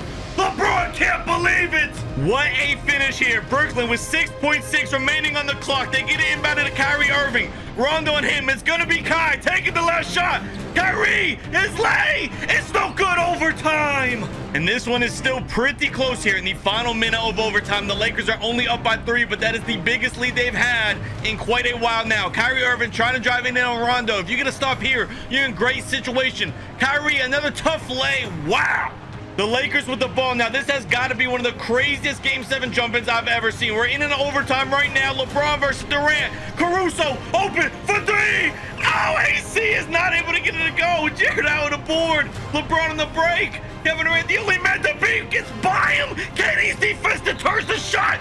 That's a clean block. Where is the foul? These final moments are stressing me out. 42 seconds left. Kevin Durant off the inbound. Decided not to pull the trigger. LeBron sticking him. KD, the pull-up, the signature pull-up gives him the lead again. This has been a back and forth affair between the 2 best teams of basketball, the 2 best players head-to-head in these final moments. With 30 seconds left, what is Brooklyn going to do down by 1? Is it going to be LeBron or is it going to be Kyrie trying to reclaim the lead here? Jared out on the screen. It's going to be Kai. A pull-up Jay. It's off. Durant with the board. He's going to the line. The Nets now, 19 seconds left. If they hold for the last shot, they can tie it, force a double overtime. Otherwise, the Los Angeles Lakers might leave here NBA champions of Brooklyn. Kyrie Irving off the inbound. Rondo sticking him. Kai's going for the quick 2, rolls it in. They're going to have to play the foul game. Alex Caruso ended up hitting both free throws, so now with no timeouts left, this could be the last possession of the game. The quick trigger, Karis LeVert. It rims out. The rebound.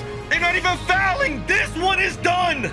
After losing the last 3 matchups to LeBron, Durant is finally reclaiming the throne, defeating him here, earning his 6th ring, tying up Mike and extending his lead over LeBron.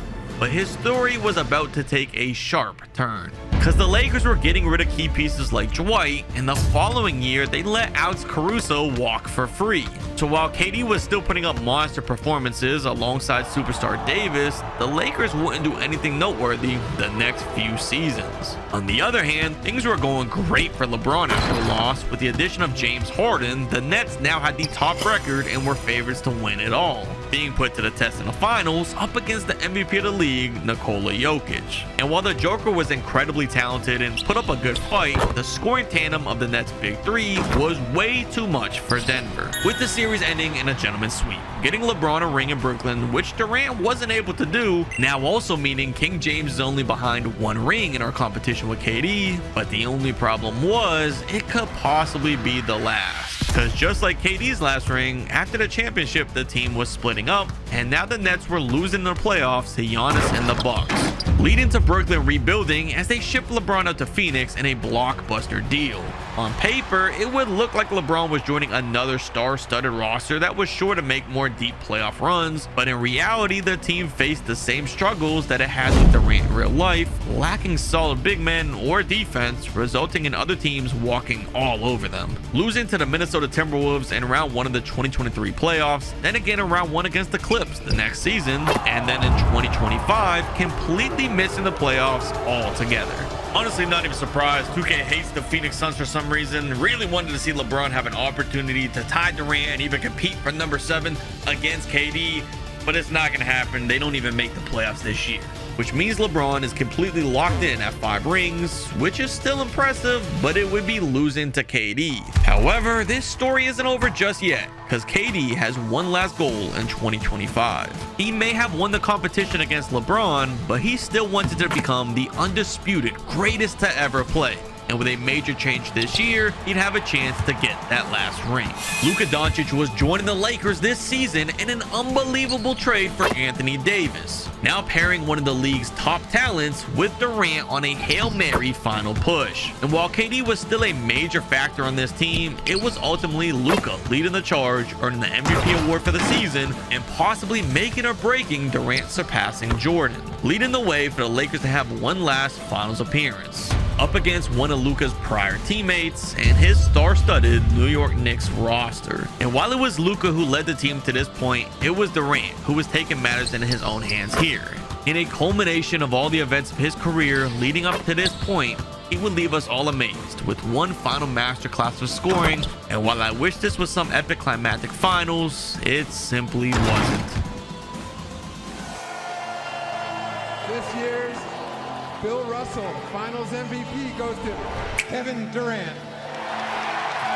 KD has done the unthinkable. He has passed Michael Jordan himself, and without a doubt, in LeBron's shoes, Durant has established himself as the greatest player to ever play. But what if Mike joined the modern NBA in an effort to reclaim his throne as the GOAT?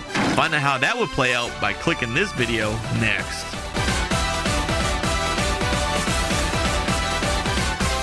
Luka Doncic is now teammates with LeBron James out in Los Angeles, but at one point, they were stars on similar trajectories, both leading their teams to the finals as young stars, but ultimately falling short to a superior foe. It's over. Time to say it again, Boston. Anything's possible. But today, Luka will have the chance to rewrite history as he'll be living out LeBron's entire career, going from team to team over the years until he eventually teams up with King James in the modern day 2025, who will also be playing in some new shoes, living out Luka's career as a member of the Mavericks starting in 2018. But that'll be coming soon, because for now, we'll be going all the way back to 2003, where we kick off Doncic's career with the Cavaliers. Left side of the floor, Luka's three is a ring.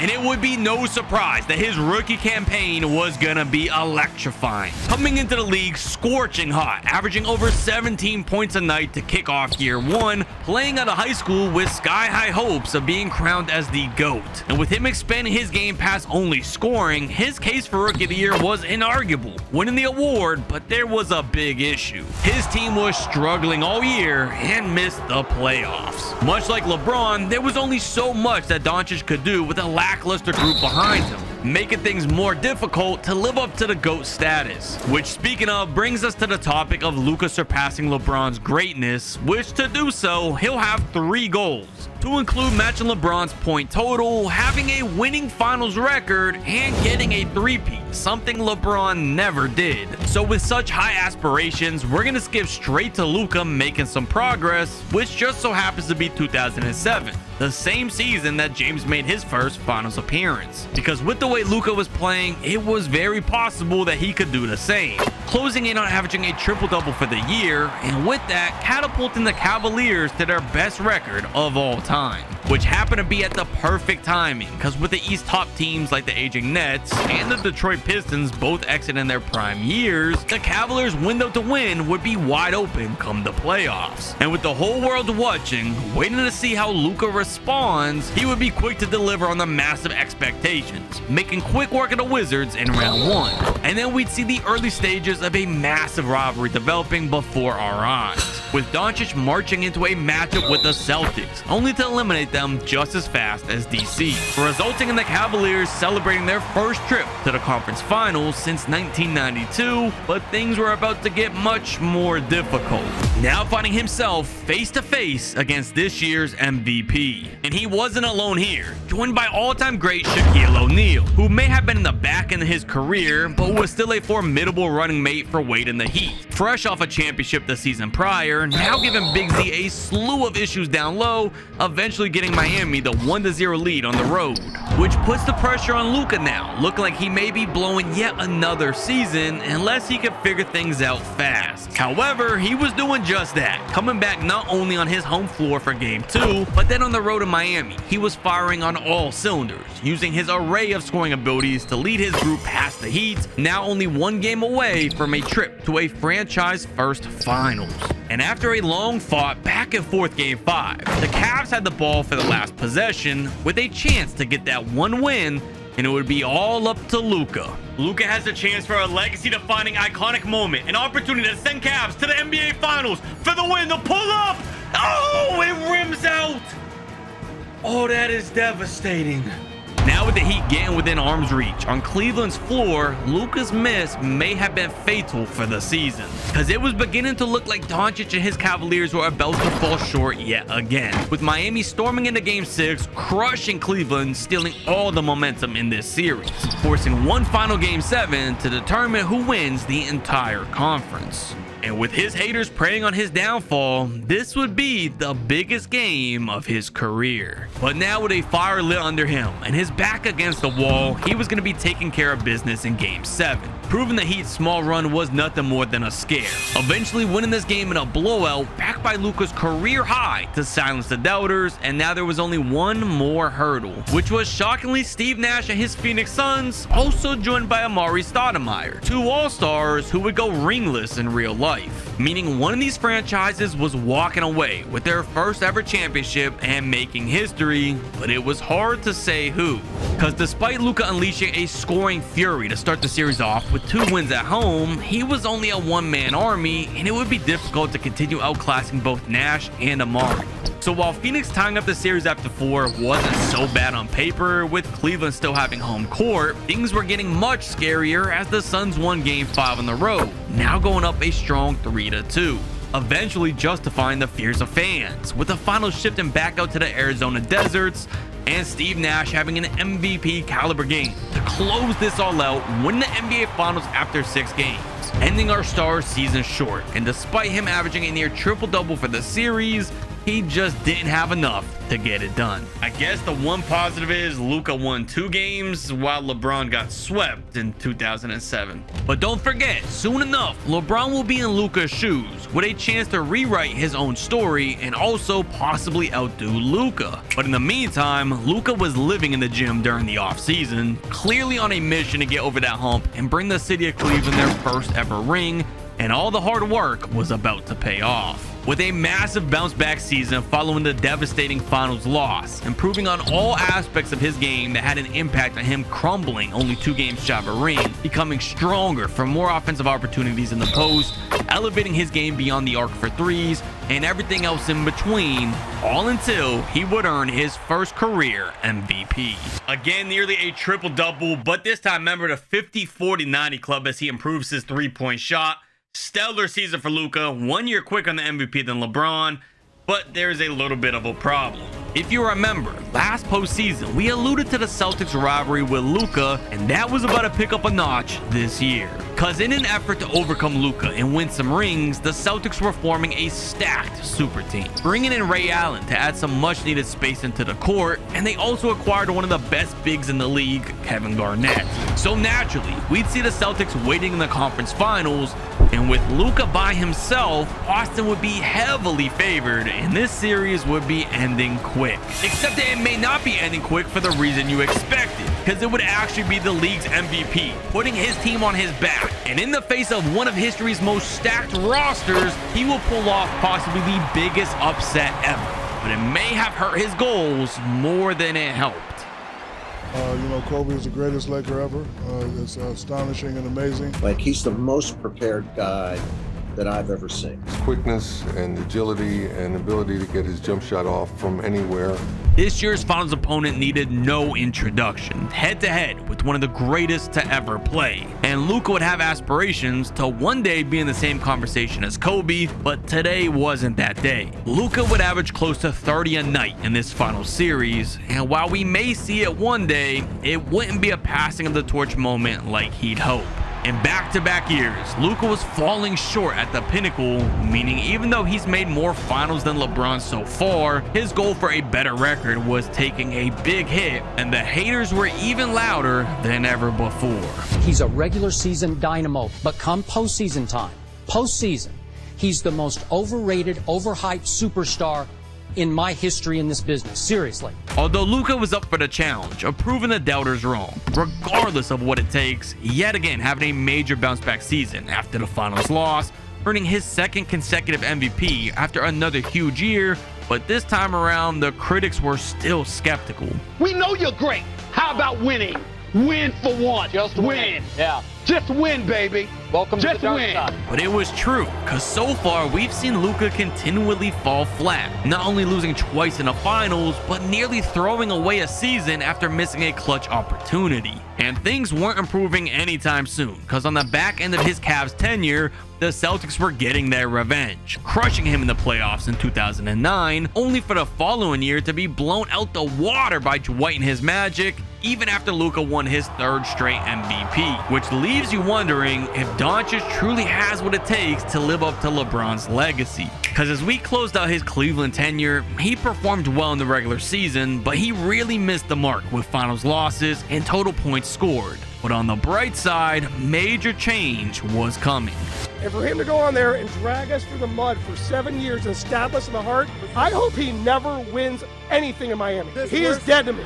Just like LeBron, Luca was taking his talents to South Beach, forming his own super team with Chris Bosh, and of course star Dwayne Wade, who he has history with. This three-headed monster of a trio in Miami was the absolute perfect pairing, maybe even more so than with LeBron in real life. Doncic's passing ability was on par with James, leading to great chemistry with his co-stars, and his drastically superior shooting abilities created an even more lethal offense in this reality. Sure, his defense was significantly worse, causing a slump there, but at the end of the day, that didn't seem to matter, because the high-paced offense was buzzing, leading to 67 wins on the year. But most still weren't impressed with Luca being painted as even more of a villain than LeBron was, which is likely due to the fact that Cavs Luca had more finals appearances and MVPs than LeBron, leaving fans even more disappointed. But for Doncic, he had to look out for his own legacy, and who knows, maybe one day he could return to Cleveland to right his wrongs, but in the meantime, he'd be earning his 4th MVP of his career already, putting up by far his best statistical averages yet, and was looking unstoppable heading into the postseason. But don't chalk it up as a win just yet, because the rest of the East has some threats, like his round 1 matchup against the Bucks versus a young and eager Brandon Jennings in Milwaukee, or his potential second round opponent, a rematch against Dwight Howard and his Orlando Magic, or finally, if he makes it to the conference finals, a matchup with Derrick Rose.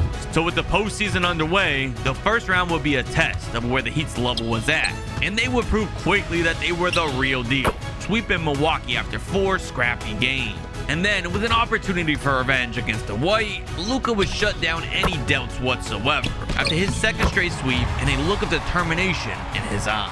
But that was until he was facing the Chicago Bulls and D. Rose. Because after 48 minutes of Rose slash into the paint, dunking and finishing over whatever defenses, we'd have a final score that was nothing to be proud of, which was only followed up by more heroics from Rose in Game 2. On the road again in Miami, with no signs of slowing down, taking a commanding 2-0 lead and stunning the world. Luca's defensive flaws were coming out finally. LeBron took the Rose matchup here in real life, but for Doncic, that would be no easy task, and this season could be finished. Except the first 2 games were only a scare, and after Luca and Wade combined for 80 on the road in Game 3, there was no looking back, taking over the rest of the series and getting back on track of their goals, earning a trip to the first finals of the Heat era. But as he walks on the court here, he was up against a familiar foe once again, one of the greatest of all time. We've seen this battle between these two stars before, just a few years ago, but this time was more even,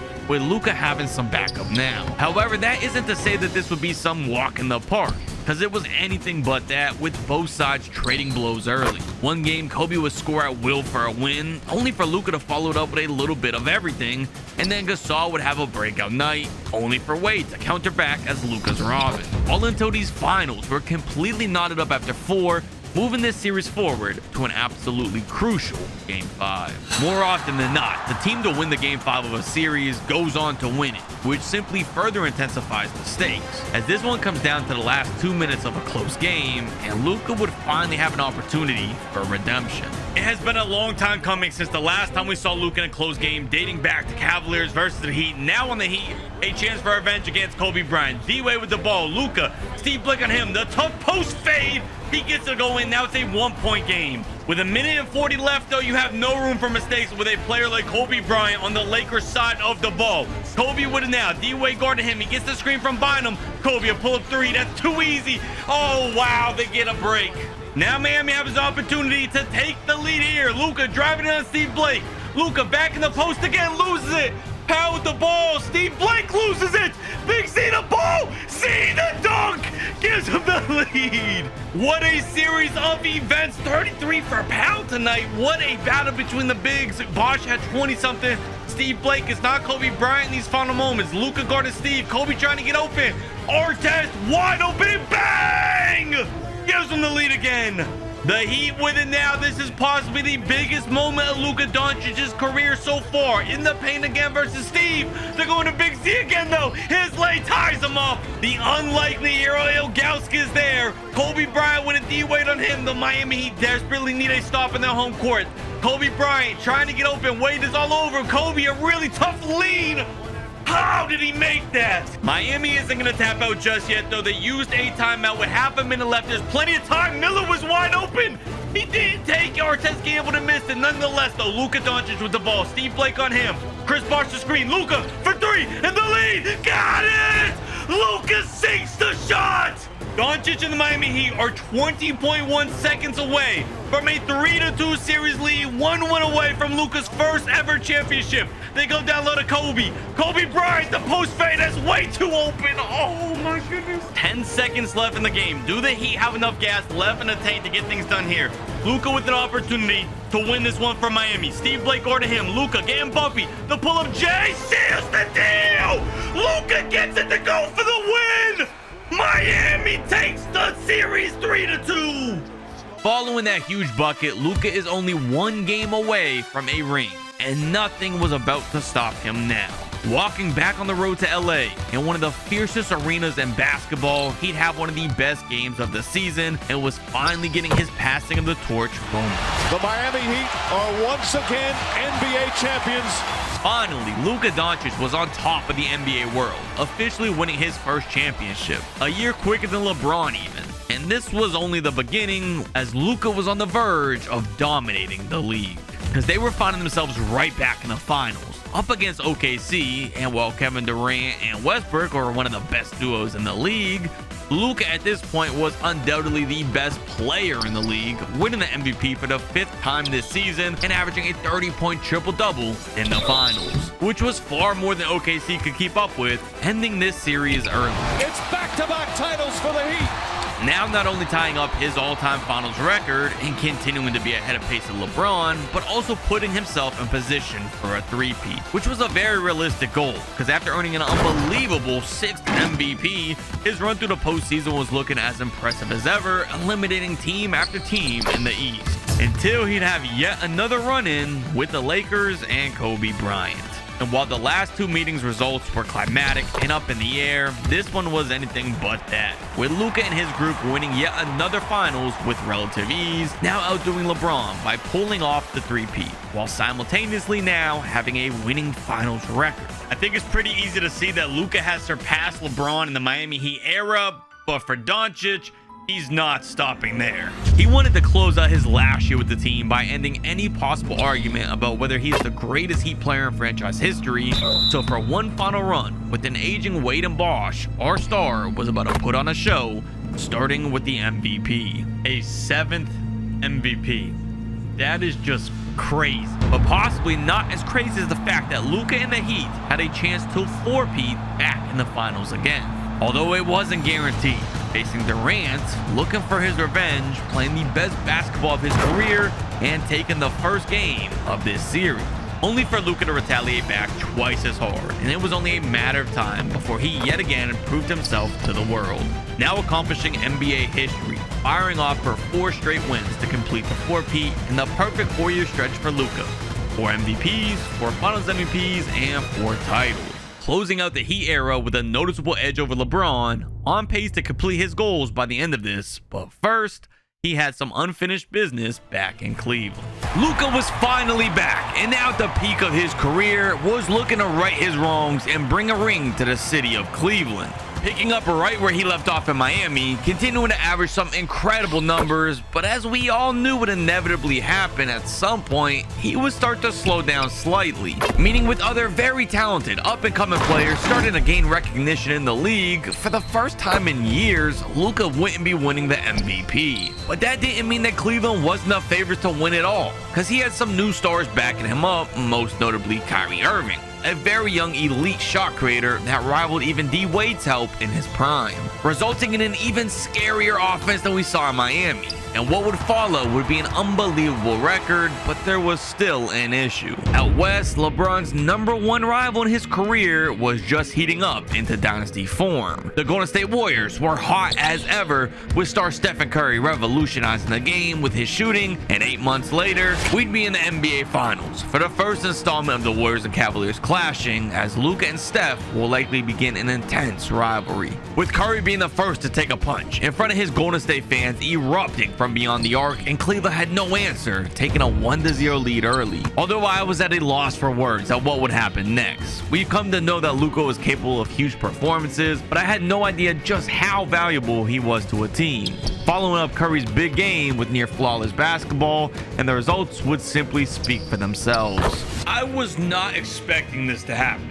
Luca wins ring 5, surpasses LeBron, brings a ring to his city. Yeah, he might be the GOAT. And that was about to be put to the true test, with the following season being the Warriors' 73-win year, playing at an even higher level and super eager for a rematch against Doncic, who was continuing to play like a man with no fear of any other team, completely steamrolling through the Eastern Conference with support of K-Love and Kyrie, working their way to the Eastern Conference Championship and preparation for the rematch, which would be night and day compared to the finals in 2015. There was a different level of intensity involved here. Golden State wasn't backing down against the face of the league, who's won the last 5 rings. They believed they were about to be the ones to stop him and had a solid chance of 2-1 after 3. But for the first time in a long time, Luca's teammate was stepping up to the plate to save the day. Kyrie was having probably the best game of his career at the perfect time amidst the possibility of going down 3-1, and instead they knocked things up after 4. So now we find ourselves back in Cleveland for another absolutely critical game 5 with the series at stake. And if you remember our last crucial game 5 against the Lakers, Luca was saving the day with a huge performance to push his team ahead. But now it was Steph who would be doing just that, playing incredible all game and finishing things out with the dagger. 8 seconds. The 3 to win the game. Now giving the Warriors the edge. Only 1 win from finally stunning Luca, and back home in game 6, with the season at stake, they had the lead late. So for the 100th time now, we'd be seeing how Luca responds to the big moment. The Cavaliers find themselves in a bit of a sticky situation here, down late in game 6, trailing the series. Season's over if they lose here. They need a big game from Luca, who drives in the paint and gets stuffed at the rim by Andrew Bogut, meets him at the top. Harrison Barnes on the break. They find Draymond Green, draws the foul. Good news is Draymond is liable to miss one. There it is. Frankly, he may even miss both. Look at this guy's form. It rattles off. Luca gets the rebound. That's Kevin Love with the rebound. Luca with it. J.R. Smith, do not sell the Cavaliers. We've seen what you've done in the past. Luka Doncic with the ball, driving on Clay, using his strength. Too strong, blows him out the way. 2 misses in a row. Unbelievable choking by Luka Doncic. Harrison Barnes with it now, driving in on Kevin Love. He jumps at nothing. Oh my, 3-point game. If you're a Cavaliers fan, you have to wonder what is going on here. A minute remaining in the game. Luka way too easy drives in. I will say Cleveland desperately needed that basket from Luka Doncic. If they didn't get that, this could have been over right then and there. Curry with the ball now. Kyrie guarding him. Curry forcing in the paint. His layups off. Luka gets the rebound. He's off to the races. 3 guys to beat. Luka ball by Harrison Barnes again. Draymond and 1! What a finish over the Draymond Green foul. With his history, you could probably review that for a flagrant, to be honest. It was probably malicious. Stephen Curry with the ball now, though. Down by 2. 50 seconds left. This is not over to take a timeout.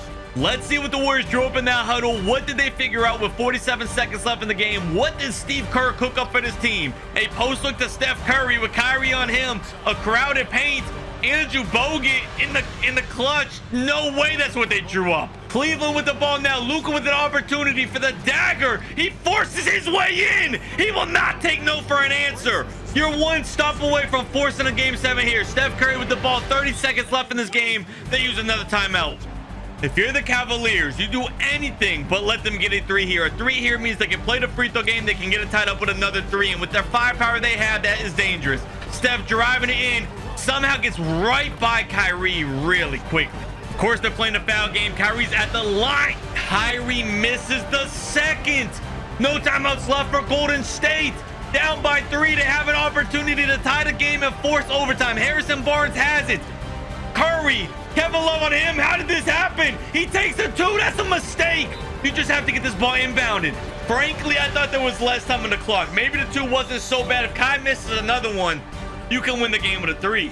Irving sunk the first one, up by 2. The biggest free throw probably of his career at this very moment. Still no timeouts for the Warriors. So either way, right after this free throw, they have to get the ball up the court quickly. Down by 3, 7 seconds left. The final moments of game 6 of the NBA Finals. Steph Curry with it. It goes to Draymond. This is who you want shooting it. It's off. The Cavaliers survive. They're headed to game 7. Unfortunately, though, this game 7 was going to be out of reach of the Cavaliers from the very start of the game. The Warriors were flipping a script of real life, now win the game 7 in this reality to come out on top, meaning for the first time in 6 years. Luca was finally losing, but you couldn't even blame him.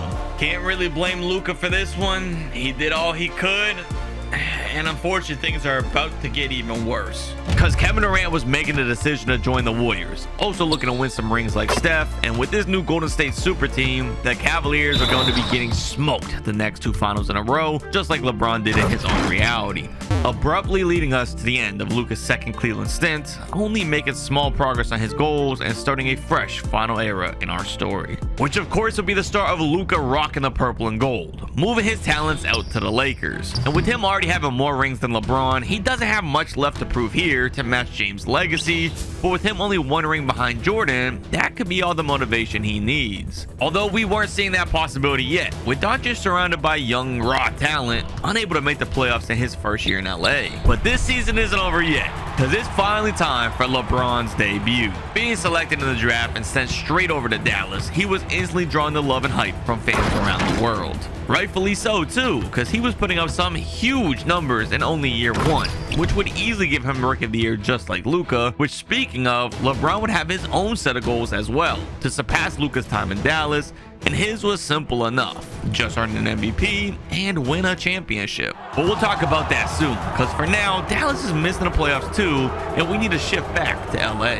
Which is because after a failed season, LA was desperate to get Luca some help, trading away their young stars for an established Anthony Davis, and he was the perfect pairing with our superstar. You may think that with Doncic being 35, his team was doomed, but that wasn't the case. Pairing with AD in the pick and roll made the game so much easier for Luca that his numbers look like stats from 6 years ago.